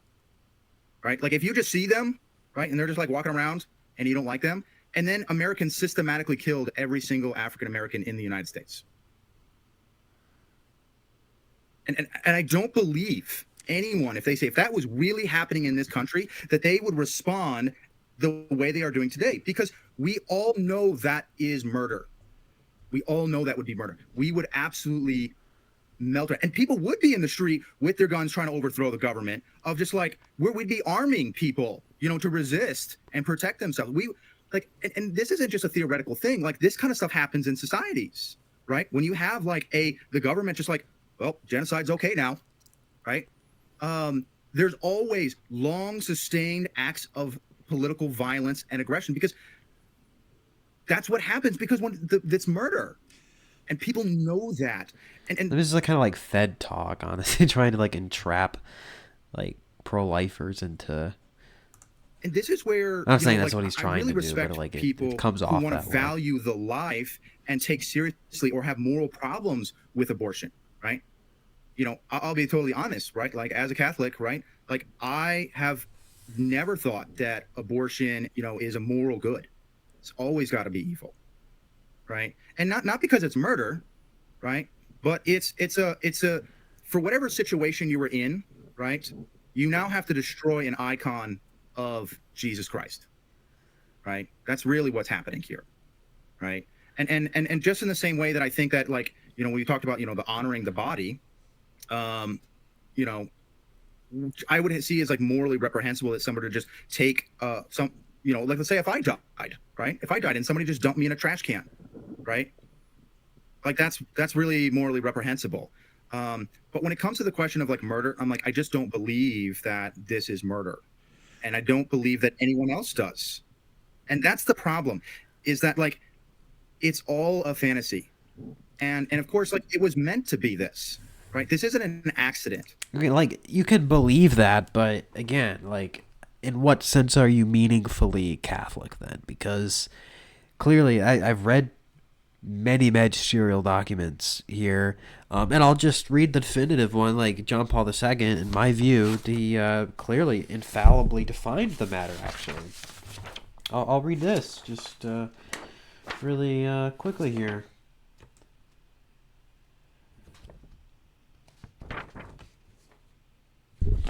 John Paul II says,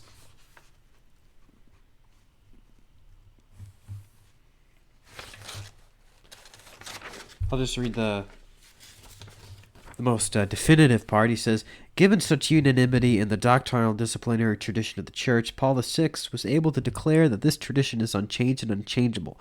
Therefore, by the authority which Christ conferred upon Peter and his successors, in communion with the bishops, who on various occasions have condemned abortion and who, in the aforementioned consultation, albeit dispersed throughout the world, have shown unanimous agreement concerning this doctrine, I declare that direct abortion, that is, abortion willed as an end or as a means, always constitutes a grave moral evil, since it is the deliberate killing of an innocent human being.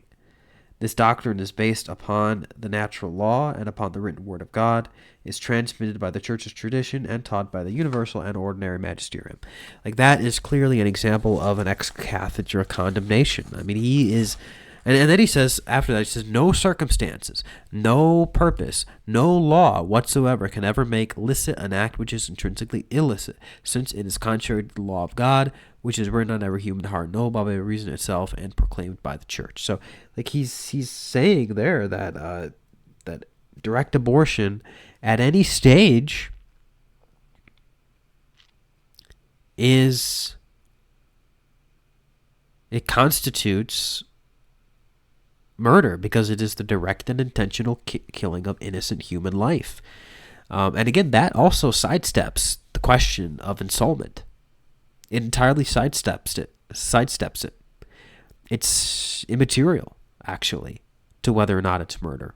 Like, that's the thing, is that, like, what these magisterial documents are telling us is that even if it's not a human person, it can still be murder, because it's the intentional and direct innocent killing of, or rather, the intentional and direct killing of innocent human life, of an individual human being, a human being, that is to say, a human subsistence, a being that has existence of and by itself and is human. And that also sidesteps these ridiculous analogies with, like, like a sperm cell or a skin cell. Those are not human beings.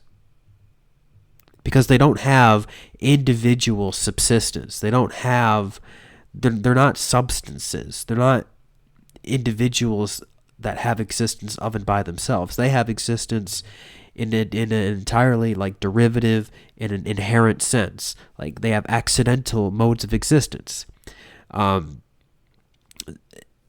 Whereas the zygote, the fertilized egg, does have an independent mode of existence, an individual existence that makes it a substance, a human substance, a human being. And even if you believe that the rational soul is infused at some point after that, it's still an individual human being. So the magisterium can recognize a distinction between a human person and a human being, but regardless, whether it's just a human being or if it's a human person, they are afforded those same rights. Like that's sort of the novelty here that people aren't really aware of. I feel like that's the contribution that the church has to the abortion debate, which is to totally just erase the meaningfulness of this distinction vis-a-vis the question of murder. Like it's murder regardless.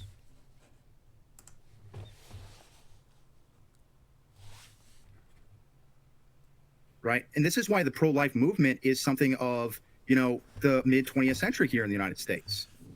Yeah, so if you just saw me nodding a lot here, it's because I pretty much agree with most of this part. Here's kind of my 2 cents, and I wonder if you'll have anything. Sure, go ahead. But I give us more historical context, right? So we go back to Roe, right? So of the 9 justices, right, 6 of those were Republicans. 5 of them voted for Roe. Overwhelming majority of conservative justices back in Roe was like, yeah, the state as a society, like we can't decide definitively on this moral question, right? This isn't a matter of human rights of like, hey, you know what? Like, because in the Constitution, right, it says we have a right to liberty, life included, right? And it's saying like, well, this is not a universal question to life, right? This has to be up to the decision of the mother. Now, we do place where we say it's like, after the moment of like when the child could potentially not be dependent on the mom, right? We're going to leave it up to the voters. And again, like every society, right, at the moment of birth, we're like, yeah, but now it's different now. And of course, this gets down to is like, when you get citizenship in the United States, right, it's when you're born. It's not when you're conceived. It's not when you hit the first trimester or the second trimester, right? It's when you are born.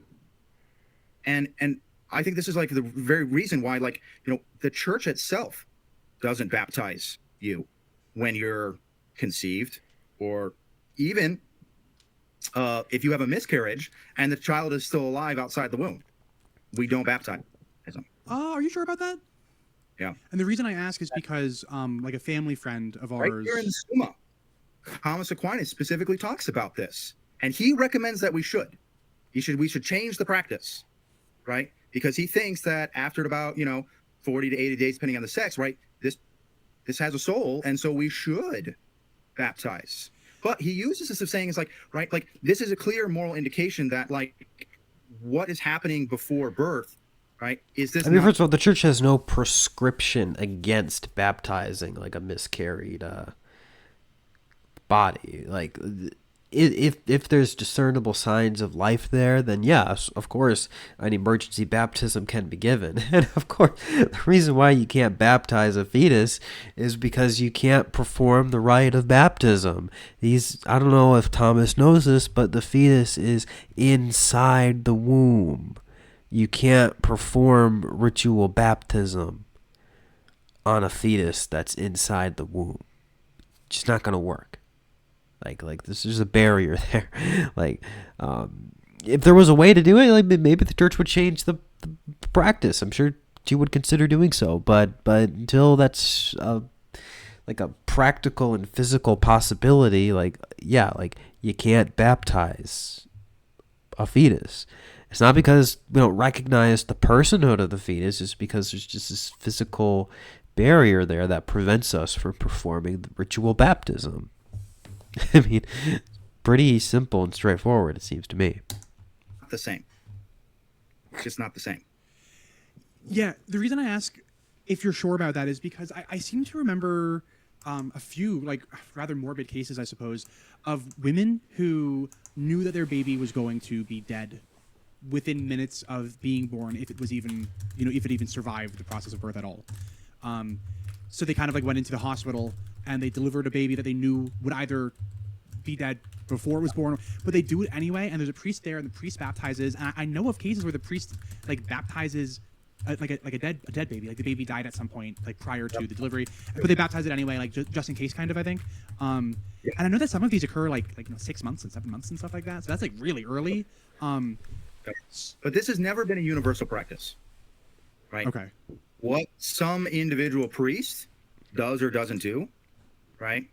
I mean, if I brought up every individual, well, hey, I knew a priest that did this, Sure. I mean, everything under the sun would be like, well, this is what the Catholics do.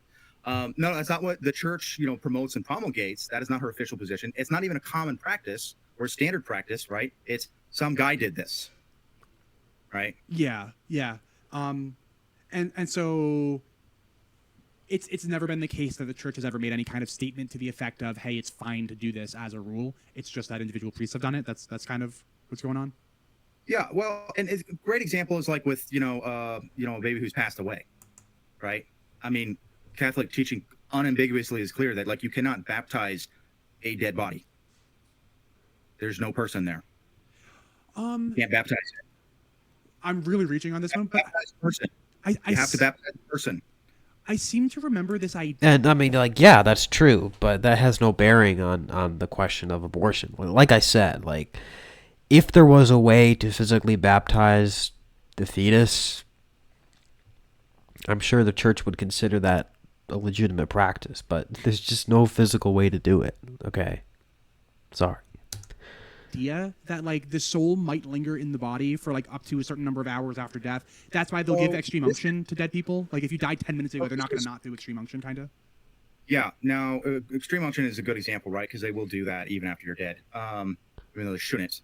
Really, it actually comes from like a Jewish tradition. Well, actually, it's more like, conditionally operating under the assumption that they might not be dead, that the soul had not really separated from the body. And like last rites, like extreme unction may be a prudential option given the presence of uncertainty there. Like if it's a given that they're dead, yeah, like no sacrament can be performed on such a person. But if there is that uncertainty, then conditionally, could happen. This is why even like Lazarus, when Jesus, went to raise Lazarus from the dead, he waited several days because this is a common kind of like folk, belief is that of the lingering soul inside the already dead body, right? And this actually this is like a really good place to like bring out the discussion about like, again, like what is really the form of man, right? When is there a soul here? When is there not a soul here, right? And really actually the best place to look is at death, right?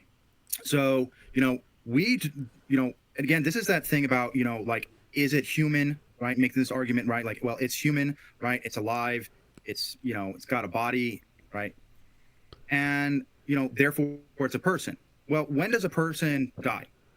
Well, when they stop being a person, right? And the thing is that, and this is the practice, right? This is the universal practice, right? Like if your heart, right, stops beating, that doesn't mean you're dead. Because we'll pump it for you, right? If you stop breathing, you're not dead. We will breathe. We will literally breathe for you, right? When death is considered to have happened is when the brain stops, right? This is what happened with like, my little brother, when we had to, pull the plug. It's like, it's the brain. And so what this is that our lived, experience of the moral life is that like, well, here's the thing. The form of man at the very minimum must constitute the brain, right? If there's no brain, there's no person. Okay, that's just ridiculous. Because like, you can say that once the brain has been formed, then, once it stops working, that is in itself a physical sign of the soul separation from the body, because it's what sort of keeps the integral unity, I guess you could say, of the life principle in the body. It's the sign, I guess you could say, like the working brain it signifies the integral unity of the life principle being operative in the human person. But before the brain is formed, we have a direct and immediate sign of that integral life principle being operative as a unified organism. Like, that's really the key there. That's the key, is when we recognize the body functioning as a living body, as an organic unity, as a whole. When you recognize that, then you know that there is a life principle imbued in that body. Then you know that the body is distinguished from a corpse. Then you know that the body is not just a clump of cells. When it's operating and living and moving as an organic unity. And before the brain is formed, we see that happening already. Okay? Now, once the brain is formed, once it stops working, at that point, you start to see, you can discern, you can recognize that this body is no longer functioning as one unified organic whole. Like, certain elements of it may retain like vestiges of animation, sure, but it's no longer functioning as a unified whole, as an organic unity of and by itself. Like, that's when you can detect that death has occurred. But before the formation of the brain, those signs of life are very much present. And so it's really like those signs of life that can discern for us the presence of the soul, not just the brain itself. It doesn't matter that all of your organs and body are perfectly healthy, alive, respirating, right? Because we can easily keep, the body alive even without a brain, right? We don't need the brain, right? We can breathe for you. We can feed you, right? We can continue to do all of these processes, right, for you. But when the brain stops, we say, well, now the form of man is gone, right? And you could use a nominalistic, kind of thing of like interpretation with this. I don't think there's any necessarily, contradiction here. But we can kind of look at the same question of like, okay, well, that's when life ends, right? In terms of, when personhood ends. Right, because we often, you interchange those, right? Because there's still life in that body. Yeah, but it's no longer living as an integral whole. It's no longer living as a body. You have vestiges of life that remain, but at that point, it's just a multiplicity of living organisms. It's no longer an integral unity. It's no longer a living body. It is a corpse. But like I said, before the formation of the brain, in gestation, the signs of a unified living organism are there. And that's really all you need to detect the presence of the soul. That's what the soul is. It's the principle of life. It's the principle of self-animation, of self-motion, of immanent activity. That's all you need. Human life. So when we go to like, why isn't, like at the moment of conception, like why isn't this the personhood, right? The moment of personhood. And, a lot of people try to say, well, okay, the reason we can say this is definitely a person is because it has unique DNA. Yeah, like No Robos is in the chat. He says, how can a Catholic argue that life doesn't begin at conception when the catechism is clear that it does? Well, he tried to dance around that issue by saying that, when it says conception till natural death, it's just saying that, like all human life has to be like respected, and that could just apply to like ripping a skin cell off. That's human life from conception to natural death. When he totally sidestepped like what the catechism was actually trying to say. As I said earlier, like the catechism in giving that span in providing that span of time within which life is to be respected, it's clearly talking about like the sojourn of an individual human life. That an individual human's life, the rights, the inviolable human dignity that we ascribe to them begins at conception and ends at natural death. It's literally just a way for the Catechism to simultaneously condemn abortion and euthanasia. The fact that he doesn't see that is just he's just being obtuse at that point. Right? Thomas, the reason why, if I pluck off, a piece of skin, right? Yes, he's on this whole dead, stupid issue again. That still has like living organs, right? If I cut off your finger, right? Like that's not a person because that's not a unique new DNA. Right? And so that's just different. But it's not about a unique new DNA. Like it's not about like it's not reducible to biology here. And this is a mistake that a lot of people make.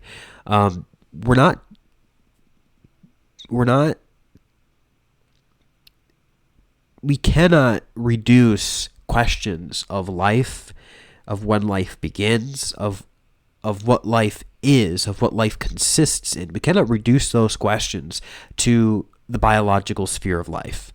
And pro-lifers try to do this sometimes. They say like, oh, well, it's new DNA, therefore it's a new person. Or like when they're dealing with the transgenderism, like, whoa, XY chromosome. If you're a man, if you got an XY chromosome, you're a woman if you got an XX chromosome, and that's the difference. Or gamete size, or something like that. When that's not like those might be exterior accidental signs of what's really underlying that, but that's not the be all and end all. We really have to be talking about like teleology. We have to be talking about the principles of nature that underlie these biological and chemical mechanisms. So with this example, with this example that he's giving about like DNA, like no, the presence of new DNA in the fertilization of the zygote, that is a sign of what really constitutes the beginning of the human life. And that is, like I said, it's something more fundamental than DNA. It's more fundamental than precise biological mechanisms. It is it is the moment at which you have a new substantial being. Like it's at that moment that you can recognize that this is a new human life. When this new entity is acting for the sake of its own perfection, when it's acting of itself, when it's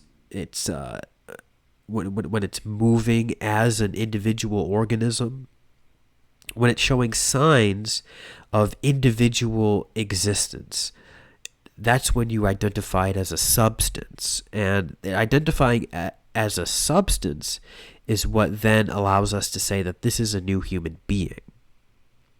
Because we know its form, right? Like it's not going to be anything other than a human. But the question is, at what point is it an individual human existence? Like that's really the question. And that's adjudicated by metaphysics. That's adjudicated in the realm of philosophy. It's not adjudicated in the realm of pure biology, even though biology can, like, and embryological research can help to elucidate and to provide a clearer picture of when those signs of that individual existence are operative, or when those signs can be clearly identified. Embryological research can help throw light on that, but in terms of what enables us to recognize the beginning of human existence, that is a question for the philosopher and for the metaphysician, and ultimately, in this case, for the theologian. That conception, right? It's not me, and it's not me because it's not my DNA. It's not, like my partners, it's not them because it's not their DNA, right? And that's what constitutes, the new person. Of course, this obviously cannot be true. And the reason for that is then twins, right? Identical twins, one of them doesn't have a soul. Right? There's also conception problems with twins because sometimes twins are... And, Thomas is right in this sense. We're like, yeah, if you are reducing the question of human personhood to DNA or to some other purely biological mechanism, then you run into that problem, right?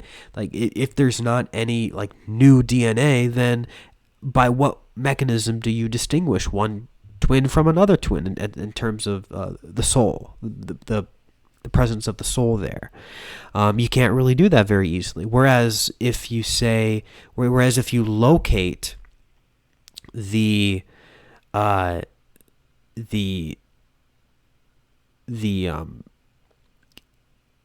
infusion of the soul in more fundamental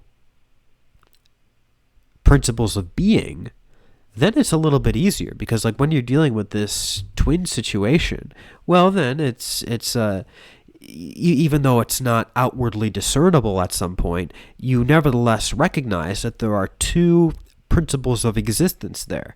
There are two independent entities there that each have their own proper modes of existence. And they simply have to, like separate from each other and then form proper to their own unique courses of development. And the development can proceed from there. But in terms of recognizing two individual human beings, how we do that is discernible according to those more fundamental ways than just chalking it all up to biology and DNA. You do run into that problem if you do that. Single egg that splits into two. So it's like, wait a minute, like they're physically intertwined. And yet, interestingly, at least in most cases, there are definitely exceptions where, that split happens sufficiently well.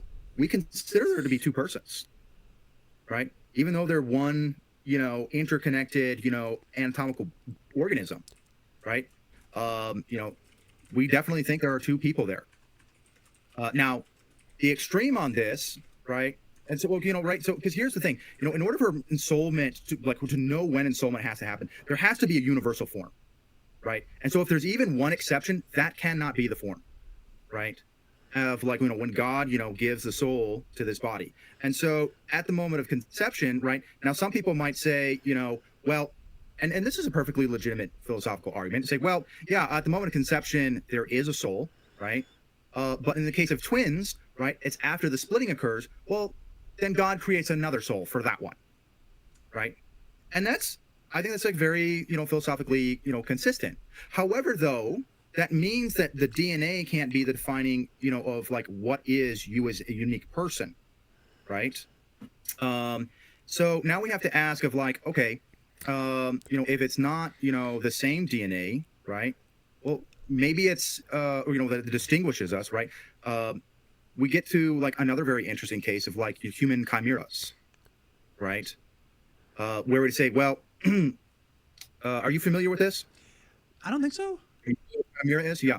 So chimera is when actually a person has two sets of DNA. Huh. Yeah.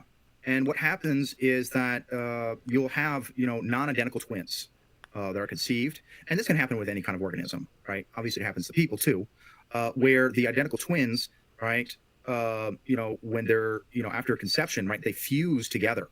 And then they grow into a single organism. It's morbid. Well, so actually, most chimeras actually are unaware that they're a chimera until late in their life, because they're totally normal looking people. Right. Now, there's some exceptions if you have like. But again, though, like if you reduce it all to just these biological mechanisms, yeah, you would run into all of these awkward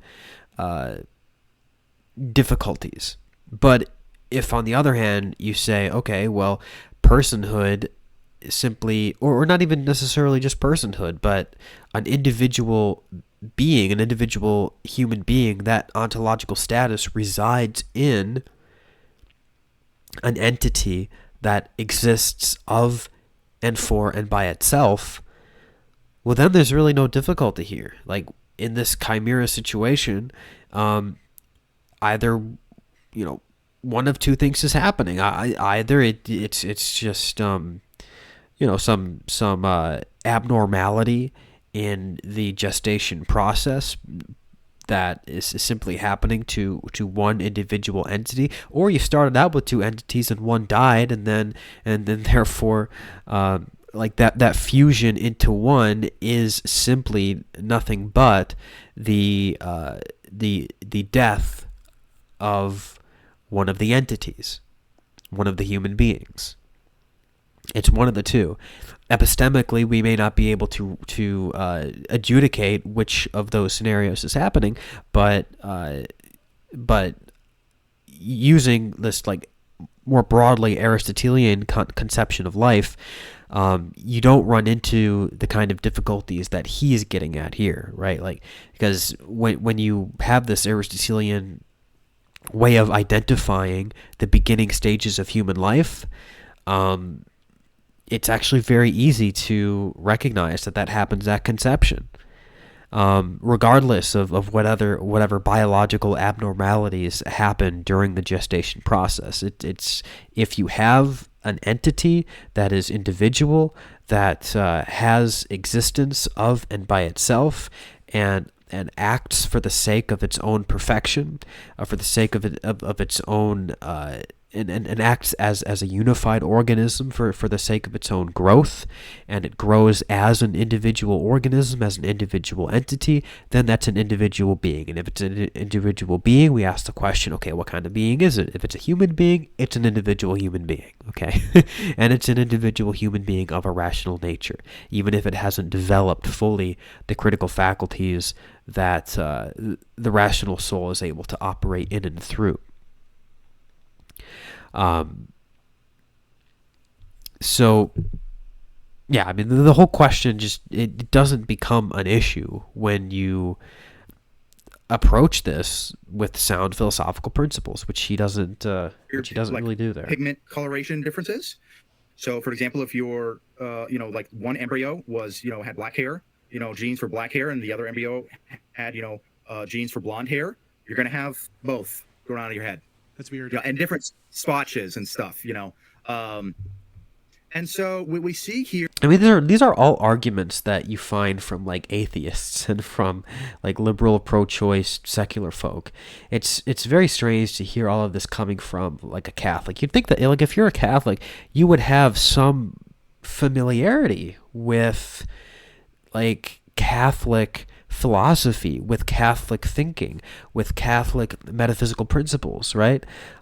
It's not to say that you have to be a Thomist to be a Catholic, but you should, at the very least, adopt like a broadly philosophical, realist view of the world.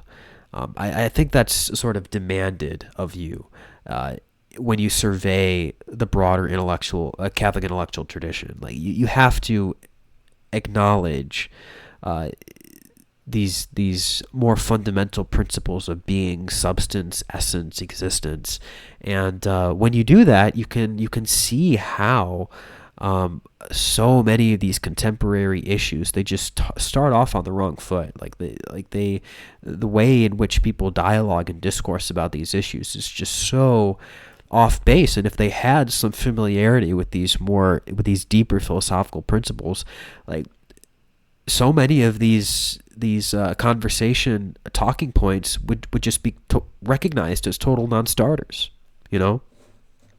So it's just kind of unfortunate. I expected, I think, a little bit more of a sophisticated engagement with pro-life arguments here, but I'm getting like he might as well just work for NARAL, okay? Like this is the kind of level of sophistication that we're getting. Is that like my identity, my form isn't just determined just by all the DNA being the same either. right? And so DNA, whether it's human or not human, can't be the defined, like that alone can't be what defines the form of man. Oh, we got a super chat here from Colin Neighbors. He says, yeah, apologies, it doesn't show up on the screen. I'll just read these out. For $10, he says, thank you for being one of the few Catholics that doesn't make their money by grifting and Pope bashing. I know it's not exactly profitable to defend the church, but it shows that you're doing this for the right reasons. Well, thank you so much. And, I'll just, as a little bit of an aside here, address that because, a lot of people have been sort of very critical of me lately for the direction that I've been taking my online persona, I guess, vis-a-vis the current situation in the church. I just want to say, fundamentally, for one, I've not really changed. Yes, I guess you can recognize that I have been slightly less critical of the Pope and the current hierarchy of the church, just in the sense that I'm just a bit more cautious before I do publicly criticize the Pope or publicly criticize the Catholic hierarchy. But nothing fundamental has really changed in that. It's not as if I think that there are no circumstances under which that can be done. There certainly are, and I have. And I'll just say flat out, I don't like the current pontificate, and I want a new one. I want a better one. I recognize that the Pope has progressive tendencies, and those are bad, and they're not good for the church. But I also, just over the course of the past year, had come to, I guess, a keener awareness of the dangers that come from speaking too loosely when it comes to criticizing the Pope publicly, or when it comes to criticizing the church publicly, and that danger is it's twofold. One, there's the danger in your own soul, right? The church is not a democracy. The church is, and I've said this over and over and over again, the church is not American politics. The Pope is not Joe Biden. The Pope is not Barack Obama. You can't yell at your TV like a boomer would yell at, or you can't yell at the Pope like a boomer would yell at his TV when Joe Biden is giving a speech or something. It's just not becoming of a Catholic. We're not operating under the same political dynamics here. The Pope is a monarch. He is a sovereign, and he does demand our obedience and respect and reverence. That's demanded for in Canon 212. We're bound as Catholics under canon law to approach the papacy with a certain degree of reverence and respect. And that means that when the Pope teaches something authoritatively or issues a declaration or puts forth some discipline, our default disposition cannot be one that is ready to pounce on him with criticism. That cannot be the starting disposition. That cannot be the default stance. The default stance has to be a readiness to accept it. It has to be a readiness to obey it and to respect it and to defend it. That has to be the default stance. Now, if a pope over the course of years demonstrates a certain pattern of behavior that does sort of reflect, bad or imprudent pastoral decision-making processes, then yeah, I mean, we don't have to be as rigorous or as careful in publicly criticizing him, but you do still always have to give him the benefit of the doubt. You still always have to assume a certain degree of respect and decorum for the office, and these are grave obligations. I mean, these are not just obligations that are like of a slight matter. I mean, these are grave obligations, and when you don't embody that, when you don't exemplify that, then first of all, you endanger your own soul through rash judgment, and you also set a really bad example for other Catholics, and so that was one reason. Now the other reason has to do with the fact that, look, there's this media machine out there, like it's growing by the day. Like you see like LifeSite News, The Remnant, John Henry Weston, Michael Matt, Taylor Marshall, and others. And what's kind of happened is that there's this media machine that's been created to serve as, or at least to subsist on, the perception that they're like the Pope's regular opposition party. Like that seems to be what's happened, and that dynamic has now been set up. It's been set up so powerfully that now when you have like a prelate, or cardinal, or bishop speak out against the Pope in some way, sorry about that, like in some like maybe measured or nuanced way, this media machine is there ready to pull them in so that they get pushed further and further and further and further into harsher and harsher and harsher criticism against the Pope, to where eventually many of them just start saying things that are just outright quasi-schismatic almost. And so I am just very resistant to feeding into that. Like I do not like this dynamic, and this dynamic is not good for like ecclesial unity, and it's not good for it's not good for the body of Christ. Like it's injurious to the ecclesial unity that Christ wishes for his church to have and to enjoy. And so for that reason, I'm always going to start off with like a cautionary disposition when it comes to approaching these things. I'm always going to approach the Pope and what he says and what he does with like a cautious disposition that simultaneously will also recognize the fact that, there are circumstances that will allow me to speak out or to say, this is not a good thing that's happening, or to say that like the Pope is acting imprudently or wrongly, or even if he teaches something that's contrary to the definitive teaching of the Church. Like if that's established, you have an obligation to speak up and say that. But these things have to meet a high standard of proof, a high standard of criteria. Like you have to meet a very rigorous standard of criteria in order to demonstrate that. And who else warrants a higher degree of proof in that regard than the Pope? So that's why I kind of have over time adopted, I guess you could say, a softer approach to the papacy, to this pontificate. But nothing fundamental has really changed in that. Like I said, I do recognize areas in which you can criticize him, and I also don't believe that like it's an impossibility that he might teach heresy at some point. I don't know, but I'm not there yet, and I'm always going to try to provide realistic frameworks within which to understand what he's trying to get at, like within an orthodox lens. I'm always going to at least attempt that, and if it can be done, then it's achieved, and if not, then I failed, but at least I've erred on the side of caution, which I think is a pretty good thing to do. So that's just a long-winded way of me appreciating that comment, and thank you again for the 10. I do try to do that.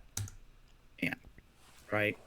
And again, if we look at that question about like, okay, this is where people is like, well, they have potential, right? And this is, of course, is the argument of like, if I cut off a little piece of your finger, why is that not a person, right? And it's like, well, that's not a person, even though it shares the same DNA with you, right? We see it's like, well, that could mean it doesn't mean that it's not you. And so when we remove that and say, well, it's not there because it doesn't have the potential to become an adult, right? If I cut off a little piece of your, skin, that can never become an adult, person. So therefore that can't be a person. But the problem is with that argument is that's actually not true. And it's not science fiction or theoretical. We've done this, right? Where we can take your individual cell, right, off of your skin, and then we put it in an environment where it forces the skin cell to revert back into a pluripotent stem cell. Really? We can do that? Yeah, we do it all the time now. Wow, that's it's wild. big part of research. So remember when we had like the ban on, embryonic, stem cells, the whole Bush controversy, right? Yeah. The reason you don't hear about that anymore is because they don't need embryonic stem cells. They just make them from other cells. Yeah, they just make them. Wow. Right? Make them from any cell, right? And we do this. We have human lines that we've done this with. We have human, pluripotent stem cells that we use for research purposes all the time now. That's wild. I did not know that. That's super cool. Yeah, and of course, like the hope is that, like, essentially, in the future, we'll be able to like grow organs from your own cells, just like right off the bat. But we can also grow them into people. Just like and we've done this. Right? We've done this with all kinds of, farm animals and et cetera, right? Lab, experimental. Dolly, now, the lamb. Yeah. Now, according to legal ethical restrictions, I believe they have to like terminate it. If you allow, the embryo to. Yeah, but again, like it's fundamentally different because at that point, even granting this for the sake of argument, you're not dealing with an individual that has of itself the inclination to develop all of those other characteristically human organs and attributes. It's not an individual substance of and by itself. And that's the key. Keep developing under like a normal condition. You have to terminate it at, I don't know, whatever weeks it is. I'm not super familiar with all of the technical stuff, but at some point you have to terminate it. But if you allow it to keep growing, it will grow into a full person. We can do this. And so this is where I have the problem is that, like, people are saying like, well, it's a person because it could be a fully grown adult. And I'm like, well, every single cell in your body could be another person, right? And this is even true with, like, again, you don't even have to have this, even back to the identical twins, right? Where did that other twin come from?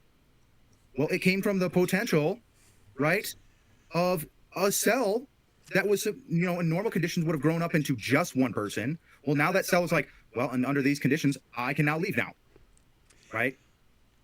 Yeah. I can go become a person. Yeah. So it's exactly for this reason. Yeah. So it's exactly for this reason that I just don't think that like potentiality is like an actual way of, like, the universe doesn't work like that. No. Yeah, it's just like it's bonkers. It's medieval science is what it is. Like potentiality. It's not. Not when it comes to ensoulment though. That's where you're going to lose me, obviously, right? Because I'm not Catholic, so I don't think that ensoulment is like a real thing either. No. But I do think that all of your points here about just how cells work does demonstrate that the whole concept of potentiality, I think, is just a concept that is just grounded on well, I'm going to call it medieval pseudoscience, and you may disagree with me, and that's fine. No, I disagree with it because that's not, when we were trying to make this argument, right, of like, is a thing because it potentially could be a thing? That's not a medieval argument, right? It's a thing because it is a thing, right? And this is where, like, Aquinas, this is why he taught about, and everyone else, like, at the moment of conception, right, it's a human being, right? Because it's human, right, and it has the potential to become a human person, but that doesn't make it a human person.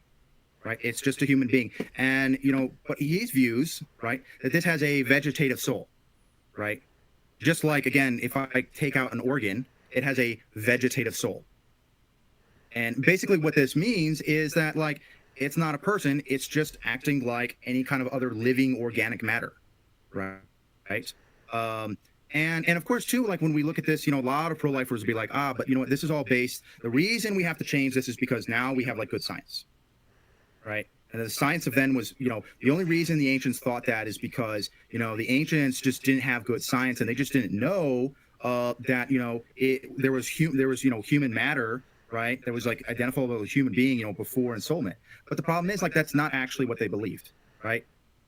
Aquinas said that like it has a human soul, but not a divine, supernatural soul, right? That's indestructible. It has the same soul that like, if you cut off my nose, it has a human vegetative soul. I mean, yeah, it's human, it's alive, but it doesn't have an immortal soul.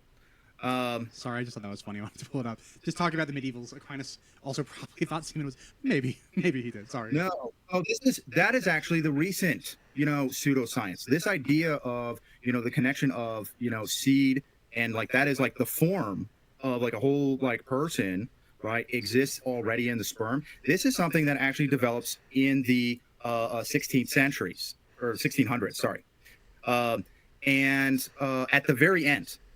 Like very, very end. And that's because looking under the microscope, looking at sperm, they thought they saw like the shape of a person, right?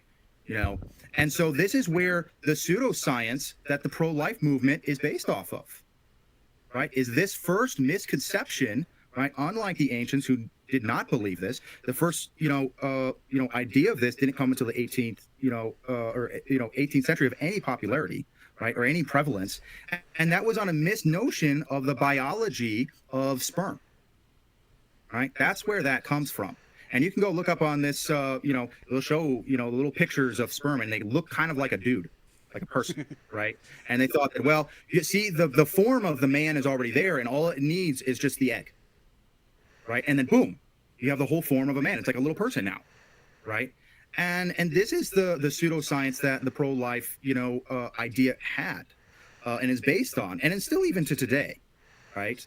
And I think there's some other things that we want to like. No, I mean, it really isn't though, because like the pro-life argument is predicated on the fact that the zygote, that the fertilized egg has in and of itself, like the active potentiality to develop all of the other characteristically human attributes. It's the active potentiality to do that. And it will do that of itself, left to itself, by virtue of an intrinsic principle of operation. And that's really what differentiates it. So like when you cut off a finger and maybe through some scientific engineering you can initiate that process of further development, that doesn't mean that prior to that activation you're dealing with an individual human being. You're not, because it doesn't have that intrinsic principle of operation at that point.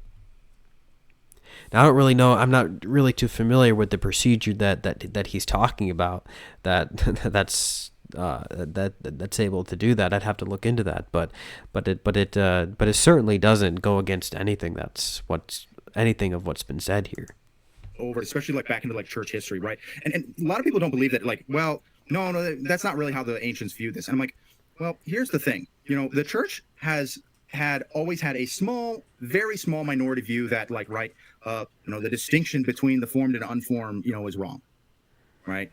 Well, that small minority never was church teaching all the way up until 1588. It's 1588 is the first time that the church ever said that all abortions should be treated as if, not that they are, but as if they are murder. First time, 1588. And this is the thing I have a problem with, like the natural law argument, right? It's like, well, if this is part of the natural law, right, how did even Catholics get this wrong all the way up? The first time was in 1588 that we figured this out, right? But no one did get it wrong before that, because even operating under this formed and unformed distinction, it was still recognized that it was an abominable moral crime to terminate even the unformed fetus. Like, that was considered an unspeakable moral crime. It was considered as such by St. Thomas Aquinas himself. Like, he himself recognized it as, as proximate to murder. Okay, so it's the distinction that's brought into the discussion in 1588 under Sixtus V within canon law. All that's doing is elevating the destruction of the pre-animate fetus. It's elevating the moral severity of that, or sorry, not the moral severity of that, but the canonical severity of that. It's not really changing substantially the moral status of it, even when that statute is relaxed by Pope Gregory after that. It's not changing the moral status of terminating the pre-animate fetus. It's the same moral status. It's still tantamount to murder, because it's the destruction of an innocent human being, and that is still the teaching in Donum Vitae. Because Donum Vitae is saying that, look, we're not really getting into the question of when ensoulment happens. We're not even really touching that issue. But we are saying, and this is consistent with the perennial teachings of the church and with the teaching of these medieval doctors, that even, destruction of the fetus from the moment of conception, you're still destroying an innocent human being. An innocent human being with its own principle of subsistence, okay? With its own individual existence, and it's on that basis that we treat this as murder, because it's the destruction of an innocent human being. That's murder, and that's the definition of murder that the church is using. And sorry, I got a super chat, and I do answer super chats right away. And this is from my friend John Buck. And I have a feeling that we were getting here, and we just hadn't gotten here yet. But yeah, cozy. So that's a weird. I've never heard that either about the sperm looking like a tiny man. I mean, maybe I'm just ignorant of like the historical discourse there, but yeah, that's a bit odd to me. 70 and 2275 teach an adamantly pro-life position. Yeah. So of course, this is what everybody brings up, right? So thank you for your question. It's very pertinent. So.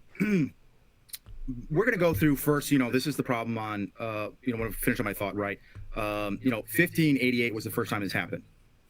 It was 3 years later that promulgation was overturned because of how obvious it was to the ancient, just past, medieval time period, right?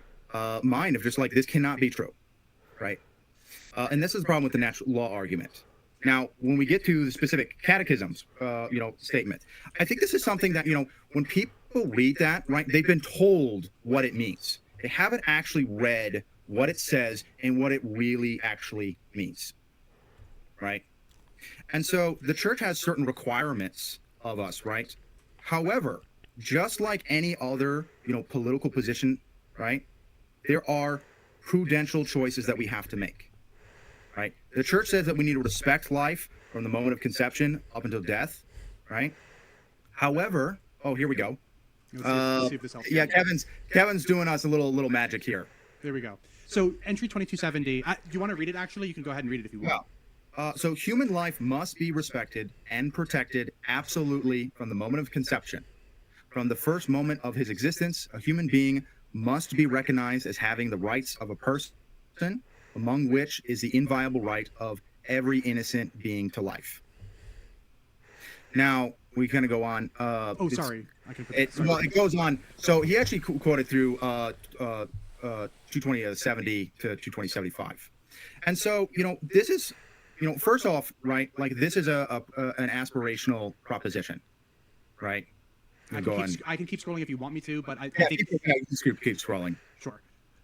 But it's not just aspirational, because it's indicating, it's teaching a moral principle about our obligation to actively protect innocent human life from the beginning of conception, in the same way that you would protect the life of a human person. So it's literally saying that the rights of a human person belong to the rights of the unborn child. Whether or not you identify the pre-animate fetus as a human person, it's irrelevant, because it's an innocent human being, it's innocent human life, and therefore it deserves dignity and respect and the same sorts of inviolable rights that would be attributed to a person. Now, I believe it's a person at all stages, of course. I believe that. But even if it's not, like, it's still requires the civil protection of its right to life. So I guess I'll read 2271. Since the first century, the church has affirmed the moral evil of every procured abortion. This teaching has not changed and remains unchangeable. Direct abortion, that is to say, abortion willed either as an end or a means, is gravely contrary to the moral law. 2272. Formal cooperation in abortion constitutes a grave offense.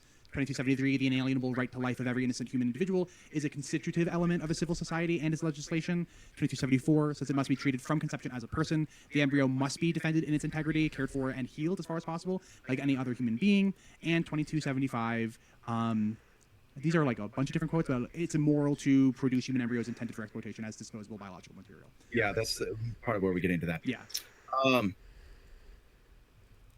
So this is what, of course, everyone quotes, and they say, well, see, here it's obvious that, right, you can't be Catholic, right, and be pro-choice, right? Here's a quote right here.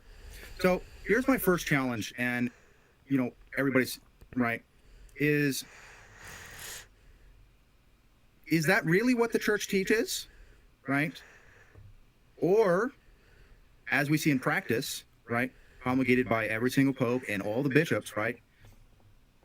They give communion to every single pro-choice politician that's Catholic without any issue, and they have ever since Rome, right?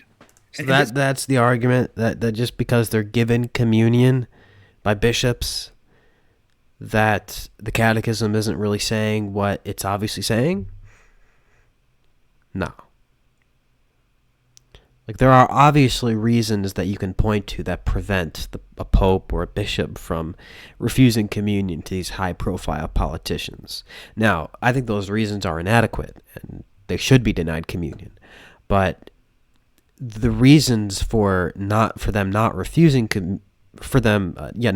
communion to them doesn't, like, it's not that they really believe that a Catholic can be a Catholic in good standing and hold those positions. It's just that they are reluctant to enforce the discipline. That's really what it is. This is a thing where, like, whatever your personal interpretation, right, of those passages are, I want to just take back from a second, is like, the magisterium is more than just words in documents. It's the lived, actual lives of, and the authoritative choices of the actual bishops and of. That's not true. That is just not true. That's not the magisterium. Like, it may not be reducible to words on a page, but it is reducible to the acts of teaching, like the deliberative exercise of the teaching authority of the church is manifested through propositions. Like, I know that's a boring way to put it, but it's true. Like, doctrinal propositions do constitute the teaching of the church that is exercised magisterially through acts of teaching.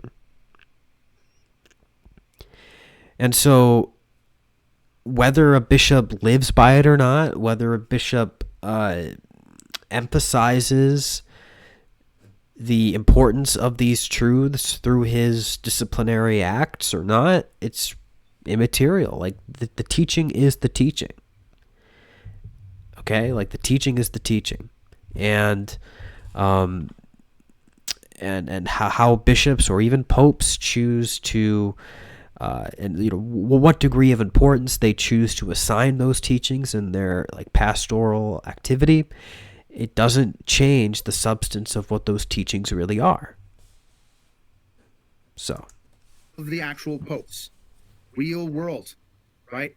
We don't have a Gnostic religion and it's just like ideas up in our head, right? And so we ask that question of, like, okay, how do we interpret that and how do we live that out, right? Nancy Pelosi is the only politician in America in all of history that's ever been denied communion, right?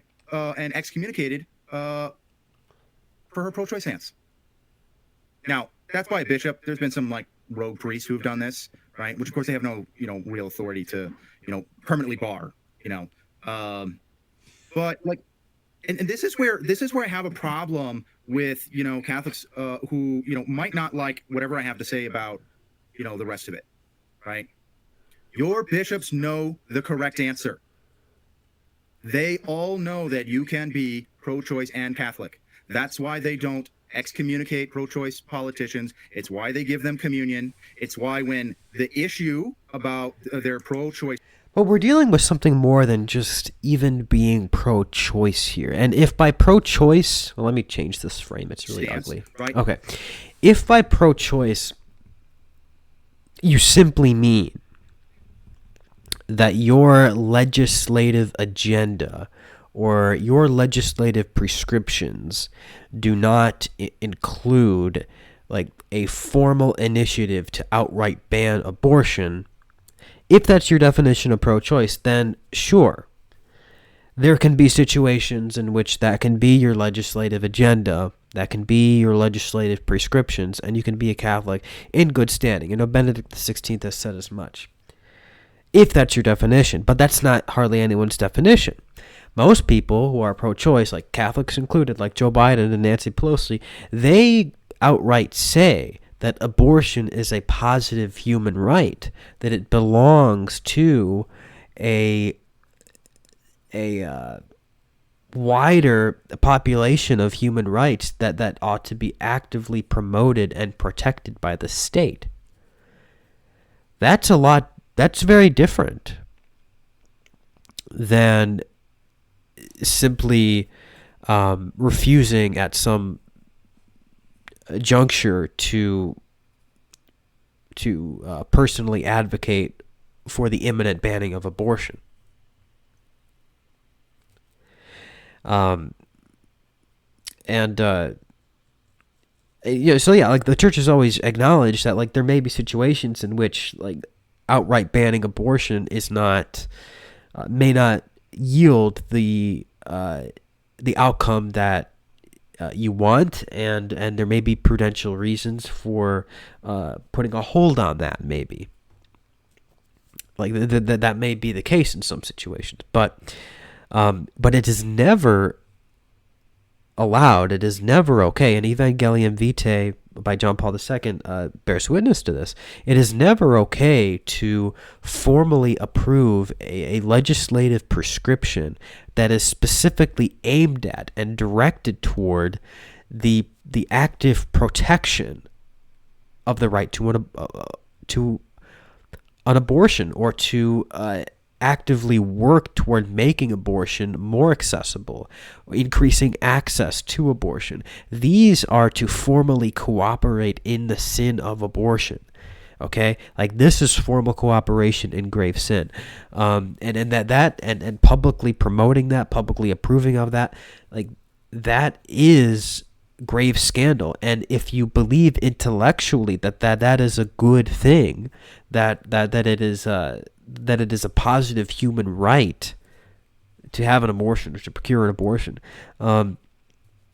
like that is heretical. That's against the definitive teaching of the church. And if you publicly and pertinaciously hold that view, you're a public and manifest heretic. And on that basis, yeah, you should be refused communion. And that is the case of our modern quote-unquote Catholic politicians, is they hold those views. It's not just a matter of like legislative prudence of like, okay, maybe we can't ban it yet. No, it's not in that merely prudential order. They have transgressed to an entirely new level of support for abortion. They've gone from, maybe at one point they were at that level of just remaining within the boundaries of pure political prudence, but now they've moved from that to promoting a positive right to abortion. And that's philosophical standpoint. Like, that's a philosophical view about the morality of abortion. Like, that does, like, it's totally incoherent to say that, you know, something is gravely immoral and yet you have a positive and absolute right to do that, and that right should be protected, and furthermore, access to that activity should be like widened and made more available. Nancy Pelosi, after, you know, being denied communion by her bishop, she immediately went to Rome. You know, because we're Catholic and we have a pope. Her bishop made his decision and his prudential judgment, right? And so Nancy Pelosi went to Rome to find the answer to this question. And she was given and received communion there. Right after this, right? This is what we have to understand, is like, that is the teaching of the church, right? Is that, yes, it's not though. And that was wrong for her to be able to receive communion. It's not the teaching of the church. The teaching of the church is that you cannot receive communion if you're in a state of grave sin, okay? And that in order to prevent public scandal, public and manifest heretics ought not to receive communion. Pelosi, a pro-choice Catholic, is Catholic.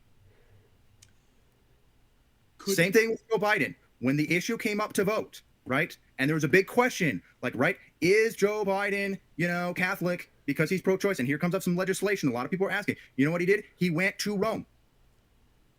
And then he received communion in Rome.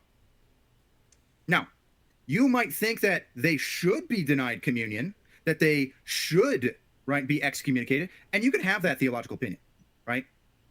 I think it's a bad one, but you can have that opinion. But to state that someone is not Catholic and that is the teaching of the Catholic Church, that is flat out false. And there's no excommunication for it, and there's no canons against this. There are canons against you personally having an abortion. You can have an abortion. And guess what? There is an automatic excommunication applied to that.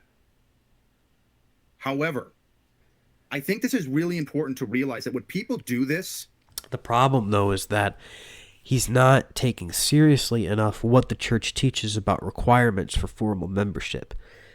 To be considered a formal member of the Catholic Church, you have to profess the true faith. Like, you have to profess what the Catholic Church teaches. And if you're not doing that, and if you don't do that, if you publicly and pertinaciously reject what the church has definitively taught on certain things, then you can't be considered in full communion with the Catholic Church. Like, that compromises your membership in the church. And when you have people who, like I said, they go beyond the sphere of political prudence and say things like abortion is a positive human right, we need to work on expanding access to abortion, that women mothers have like a natural and personal right to make this decision. Like, those are positions that they're not just prudentially inadmissible. They are theologically erroneous. They are heretical positions to hold. Right? What they are doing is they are cannibalizing the supernatural universal Catholic faith in order to turn it into a private club for short-term political angst. Around the rest of the world, this is not a question. Throughout historical periods in the church, this hasn't been a question. You and your very tiny little group here in America is obsessed with this. And there's one bishop in the history of all of Catholic teaching who agrees with you. One bishop. And this is where, like, just because you want it to be true doesn't mean it is true. And I think this is so important as Catholics, right? Like, to realize it's like, you know, you cannot just make up these categories. Yes, does the church encourage us to defend the life of the unborn? to try as much as we can to protect absolutely every human life. Yes, it does. You know, you look at it, you know, John Paul II and Evangelium Viam, you know, where this is like the big one. Even in there, he is very specific, right? That in order for us to be able to create laws, right, that make all abortion impossible, it must be connected with a wider program and project for providing for life. But that's very different from promoting legislation that is specifically aimed at widening access to abortion, that is specifically aimed at sanctioning it. And that is what is absolutely ruled out, and that is what these Catholic politicians are supporting. Of the family and changing society so that accepting life is actually like a normal, easy, you know, positive thing to choose in one's life. What does that mean? That means that, you know, we can have different prudential ways of like, how can we get about to the end point of reducing abortion, right? You might think that an outright ban might be the way to do it. That is a position you can have as a Catholic. And say, you know what, the liberties and rights of, you know, women, you know, we should be able to remove those. So we'll probably go on for about 10 or 15 more minutes of this. In the meantime, if you guys want to send any questions or comments, or if you want to support the stream, help me keep doing what I'm doing here, you can send a power chat through powerchat.live/classicaltheist. Really appreciate the help if you can do that. And in the meantime, we'll sort of wrap up here because they're going to get the questions pretty soon. And yeah, I hope this has been helpful so far. Because it serves a higher moral purpose. But you can also, as a Catholic, being like, you know what, I don't think that's the most effective way of doing this. Right? That there are serious problems. For example, number one reason women don't want to have their, you know, pregnancy, you know, all the way to term is because they have problems. They don't have a social net. They don't have resources. Their community is shaming them for being pregnant and out of wedlock. Right? You know, Cardinal Fernandez just put out a promulgation on this, right, of reminding everyone, right, that this is a huge problem of the machos in the church, that's his terminology, right, who want to attack and condemn and exclude young women who have chosen life, right? And so, yeah. I don't think that really, like, happens, though. Like, unless, here's the thing, like, yes, it is a wonderful thing when, like, a woman does not choose abortion, sure. But we also cannot get into this mindset where we're so congratulatory about that we lose sight of the moral problems that have led to that situation in the first place. Like, we also have to be clear about the moral imperative to not put yourself in that situation, because when you've put yourself in that situation, yes, like perhaps you had enough moral conviction to not terminate the child, but you've also compromised that child's safety and guaranteed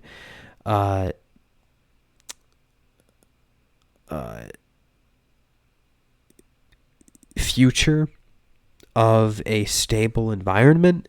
You've done all sorts of violence against that child by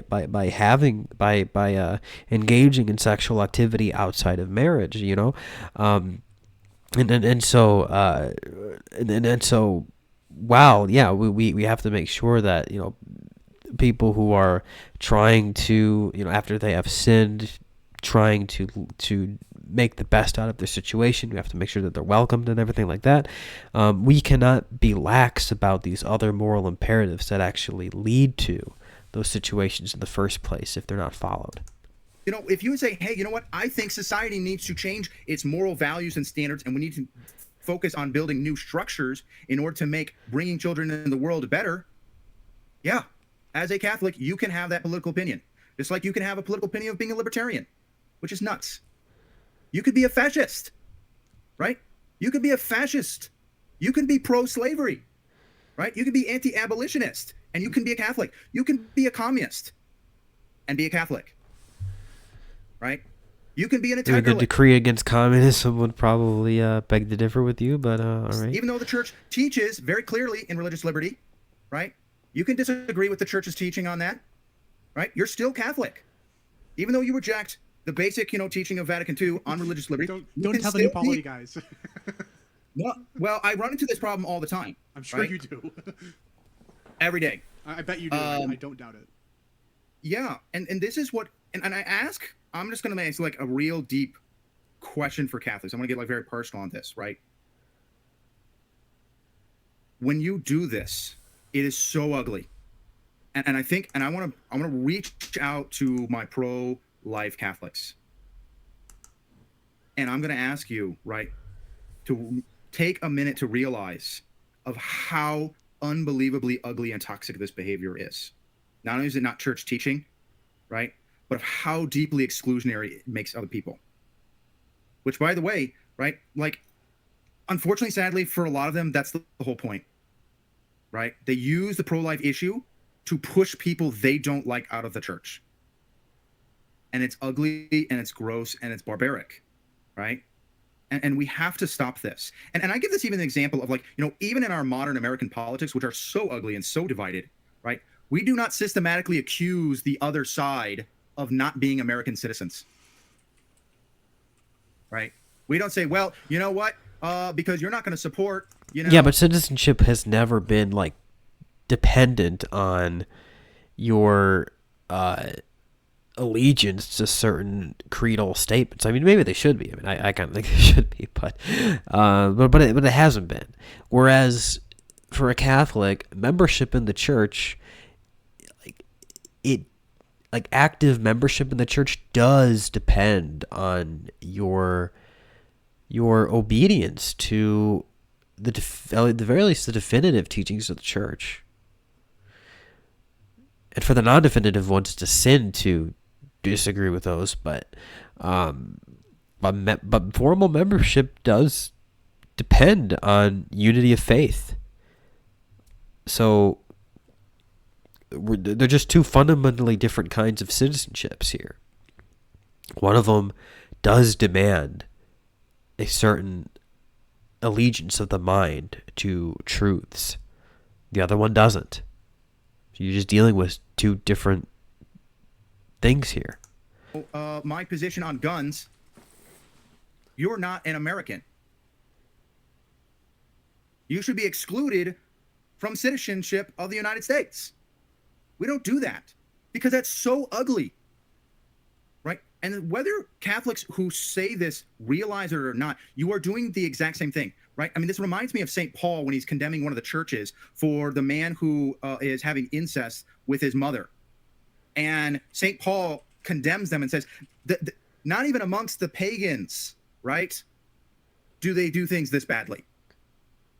And I think this is what's the thing, this divisiveness of classifying people who in no way have violated, right, their status as Catholics, right, and then to call them not Catholic, right? Not even the most atheistic or pagan or deplorable American politicians do this to each other. Think about that, right? Like, we have a lower moral standard for each other than American politicians have for each other. That's real life. And I would just ask people to, like, take a heart of, like, conversion for that, right? Hey, I think that's an awesome kind of spot if you wanted to end that segment of the conversation there. I've got a bunch of questions lined up. Okay. And what questions are good? It's a great time to transition to that. Cool. Tell you what, I'm going to pull up this question first from a channel member, Bella. We'll deal with some of these questions, but we're not going to go through this whole thing. And I named all of mine. Please don't give me any money. Like that's what I named them. And Bella signed up anyway, so thank you. But she's been putting really great comments in here, and I actually want to pull up a couple of them. This is just the most recent one that I'm going to well, let's skip this one. This is just stupid. We don't need women's voices. Yeah, this is just dumb. Last week I had on Megan, who is a woman, and it me specifically that. Reading, no, and I don't think Bella was. You kind of want to give your commentary in my response. I will invite that. So the answer Let's skip that one too. It's not relevant. That, and they'll go like, whoa. And I participate in community supported agriculture. Every question, Tom. Part or things farm. Like there's a limit to how much we can do to achieve that. And like I will use it. Like those people exist, but they're a small minority and they're on the far fringe. We should, right? While I pull up the next question, Thomas, your thoughts there? So Kevin, I think what this is part of the problem is that like you are pro-choice, right? And the reality is a lot of people who are pro-choice like are just like you.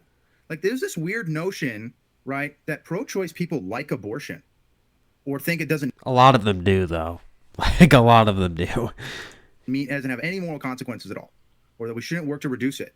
Like those people exist, but they're a small minority and they're on the far fringe.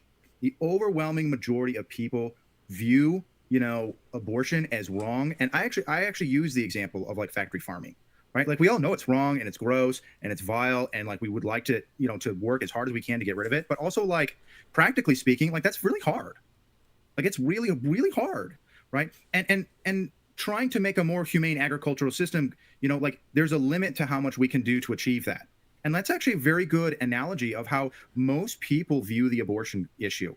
They're like, yeah, I looked for a day where there basically almost is no abortion.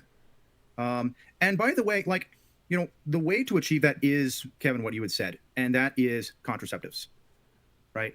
And, of course, and here we go. The answer is to just indulge in the pleasure with no consequence and no responsibility.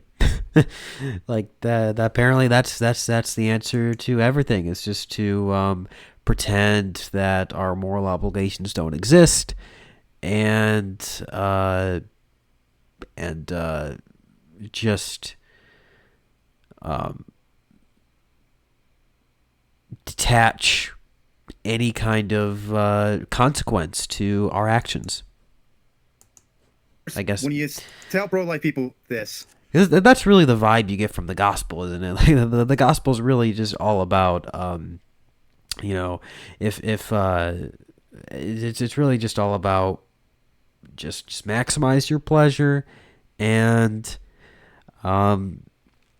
if your pleasure runs into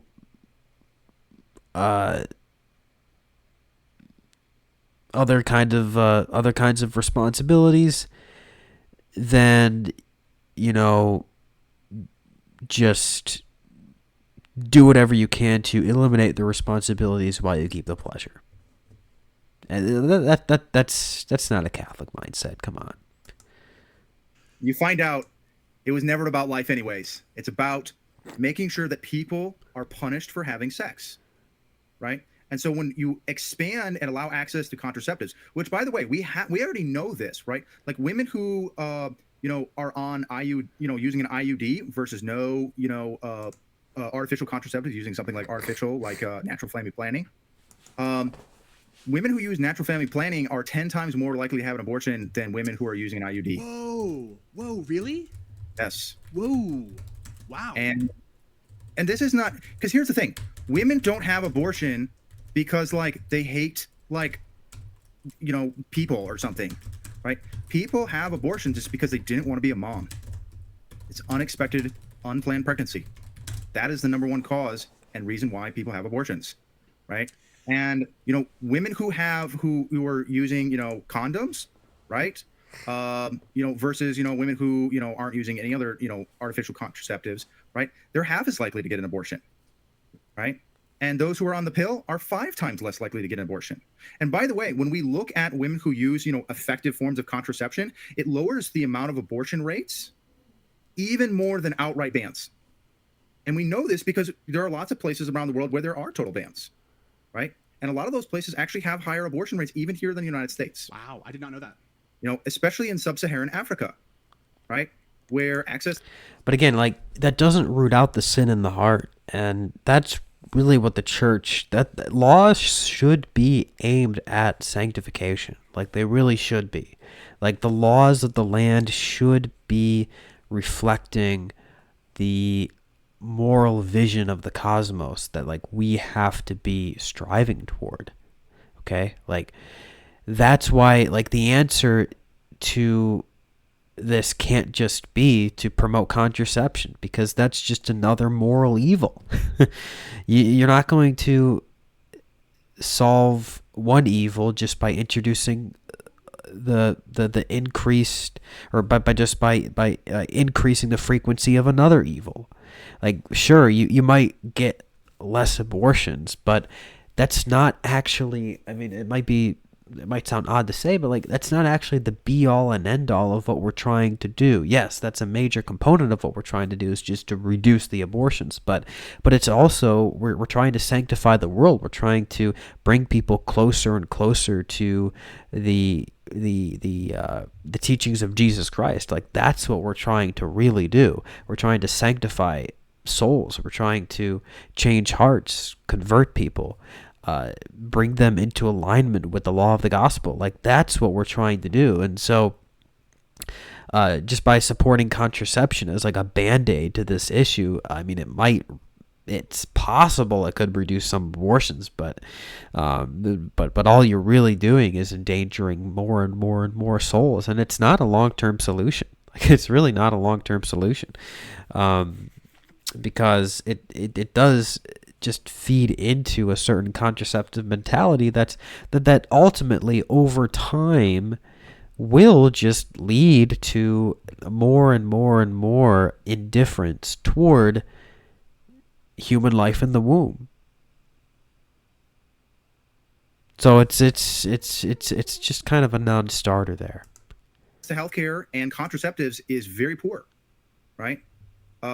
Same thing, like a hyper-conservative, macho, sexual ethic combined with poverty and a dysfunctional, access to healthcare, right? And have some of the highest abortion rates in the world, right? Which, by the other way, being anti-woke is not going to reduce the amount of abortions you have, right? Russia is a perfect example of this today.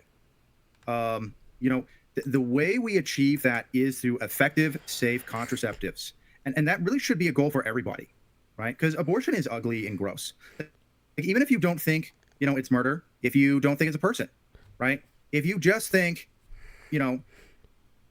it's just gross. And I actually like the example Kevin brought up with the factory farming thing, right? Factory farming, we're not killing anybody. No one is being killed in the factory farm. Well, but it's vile and it's gross. Animals are being killed. Exactly. And that's actually really the way that we view is that human animals are being killed with abortion. That's why it's wrong, right? It's very disruptive and wicked for the woman to have to go through that process, to have doctors who chop these, little creatures up. Like we shouldn't have to do that. And by the way, we don't need to, and this isn't some like radical viewpoint. Like if we go over to Europe, right? Most countries in Europe have, you can't get an abortion past 12 weeks, unless you have like very serious, like medical, exceptions. The bans are at 12 weeks, and Europe is very secular and very progressive. But we can't achieve that until we accept the basic concept that we need women to have access to this option if need be, because you're not going to take care of their baby. That's right. The next question is from our friend Anton, and it's to you. He says if and only if this question makes sense to include in the larger conversation, which it kind of doesn't, but I'm going to ask it anyway because I like Anton. So does Thomas have opinions on non-PIV intimacy? Is that something that can be squared with Catholic thought? Like in general? So would any kind of intimacy... Okay, I'm rereading. Okay. I got it. I'm just kind of trying to keep it rated as PG-13 as possible. So so this was the analogy that I was given, and I think it's sufficiently PG rated for is that when you buy the groceries, right? It really doesn't matter if you take the scenic route home, right? All that matters is that wherever way you go around, right, you eventually get the groceries in the refrigerator. Okay, so that's as long as the groceries wind up in the refrigerator, you're good with it. Is more or less the answer. I mean that's like the answer of like the Catholic answer to that. Of course we can take back to the issue on like contraception. I think the other video that we did is much more of like on my perspective on the issue. Yeah. Right. Great. Yeah. Okay. No need to rehash the entire other video. So as an animal soul, meaning like a non. regularly. People bring up, the Christ incarnation question, and I always just give them Thomas Aquinas' answer, right? Because Thomas Aquinas answers this very specific objection. In fact, the objection to delayed ensoulment, that's what that the proper term is, of like ensoulment happening after conception, right? This is the number one objection. So also, way to go for finding like a good objection. And Aquinas' answer to this is that because Christ is a divine person, unlike you and me, who are human persons, right? He is not limited to his incarnation by the form of man, right? A human form, right? And in fact, this is why, of course, during transubstantiation, right? Like there isn't a human form there, right? The host is not an embryo, it's the form of bread. The accidents do not change. Yeah. And but we believe that the incarnation happens there in the bread, right? And not only happens in, but in fact, now it ceases to be bread. And like, this is God, even though, and it's not just God in his divine nature. We say his soul and his body, right? The soul, right, is that he's ensouled there. Like his human soul is there in the Eucharist and his body is there. And yet the form of the human body doesn't exist. And now this is only possible because Christ is a divine person. And so Thomas Aquinas thinks that because of this is that, his opinion is that actually Christ was ensouled at the moment of conception. However, he is the only human being that has ever happened to. Interesting. Okay. He does connect it with the whole. It's interesting how he's so ready, willing to accept these Catholic teachings like transubstantiation, but when it comes to these very important moral teachings of the church, he just treats it as if it's all up for grabs. It's like you can just believe whatever you want, especially with the contraception issue. It's like you just believe whatever you want. You don't have to pay any attention to what the church has repeatedly taught on these things, but just on these other theological issues that are, I guess, more pertinent to the faith. Yeah, like those are just unwavering. But the moral issues, you kind of just believe whatever you want. I mean, it's just not very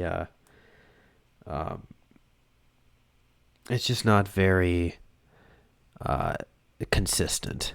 Eucharist thing. Okay. Let's see what else there is. Right. Like, because part of it doesn't matter really what my opinion is on like when this is or isn't, right? Like, she said the pro-life side blew its victory, and now there's a backlash, and hearts have been hardened. In my experience, that is sexual mores to be more conservative. I think norms to be more conservative. Yeah. I think. Well, I mean, I think we kind of covered everything that needed to be covered in this. So, yeah. Well, let's got one more power chat to look at by Anonymous. Sends $5. He says thank you. Well, thank you very much, Anonymous. All right. Well, just give some closing thoughts on all this, and if there are any last minute power chats, you can send those in if you'd like to. It helps out. So, what can we really say? It's the only reason why I feel like it's worthwhile to respond to Thomas Polega is really just because, unlike a lot of other liberal Catholics, he does sort of at least try on some level to I guess reconcile on some level his liberal views with the historical teachings of the church and to integrate his liberal views within sort of a broadly Catholic theological framework. He does make some pretty solid attempts at doing that. And so I think that when you're dealing with someone at that level, it is pretty worthwhile to address those things, because it can lead a lot of people astray. It can lead people to, like I said at the beginning of the stream, to wonder, are we really all that secure in holding firmly to these moral teachings of the church? Are these moral teachings of the church really as irreformable as we think they are? Specifically having to do with areas of sexual morality and abortion and so on. And when you have people like Thomas Polega come out and give these like half-baked arguments from history, from like the historical theological development of some aspects of these teachings, it can lead people to think, well, oh, but maybe we're not as maybe we're not on as solid a foundation as I thought we were. And it's just important to recognize that that's really like not like the case. Yes, on some of these issues you do have like a certain kind of an ambiguity in terms of how these teachings have developed over time, and that can be seen to a certain extent with the abortion issue because of how like ensoulment was thought of for these medieval centuries of the church and before that. And that leads one to think, well, hey, if they had this funky view of ensoulment, maybe the whole issue of abortion isn't as cut and dry as we think it is. But the funny thing is that when you actually study it, when you actually study that issue, and you study what the church has actually taught on abortion very closely, you actually come to the conclusion that the church is far more rigorous on abortion than we had previously thought, because it's what we really end up with is a teaching that condemns abortion irrespective of the point at which ensoulment and personhood begins. Even the most recent documents of the church that do exhort us to believe in that human person begins at conception nevertheless admit that, look, even if ensoulment doesn't happen at the moment of conception, you nevertheless have to treat that life there as a human life endowed with the dignity and protections that belong to personhood. And so it's actually more rigorous, and that's valuable, I think, for us to recognize that, and it helps us in our apologetics on the issue that, like, we can concede for the sake of argument some of these embryological disputes, but nevertheless hold our ground and stand our ground and say that no, like, regardless of what the embryological facts bear out, we still have to firmly condemn procured abortion, even at those earliest stages, as a grave immorality and a grave injustice. So yeah, I mean, I'm not buying it. Like, I'm just not moved by anything that Thomas had said. And if anything, what he said just leads me into a more rigorous stance against abortion, because it has inspired me to actually study more closely what the church has taught on it. And that's the case with a lot of things. Like, for example, like with the whole contraception issue, right?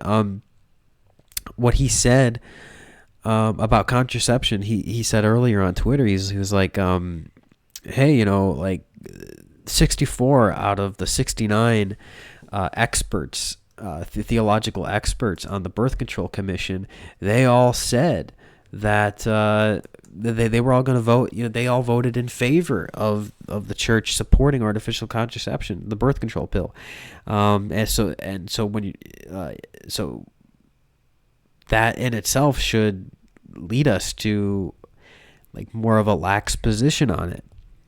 But if anything, all that does is it reminds me of how the Holy Spirit intervened and prevented that majority opinion from finding its way into Humanae Vitae. Right? I mean, Paul VI, he could have easily have gone with what the vast majority of his experts on that commission wanted him to say. He could have gone along with that.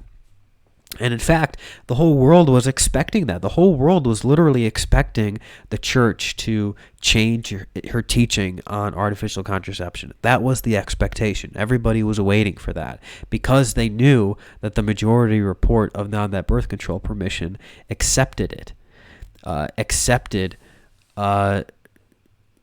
artificial contraception, and voted in favor of the church relaxing her teaching on it.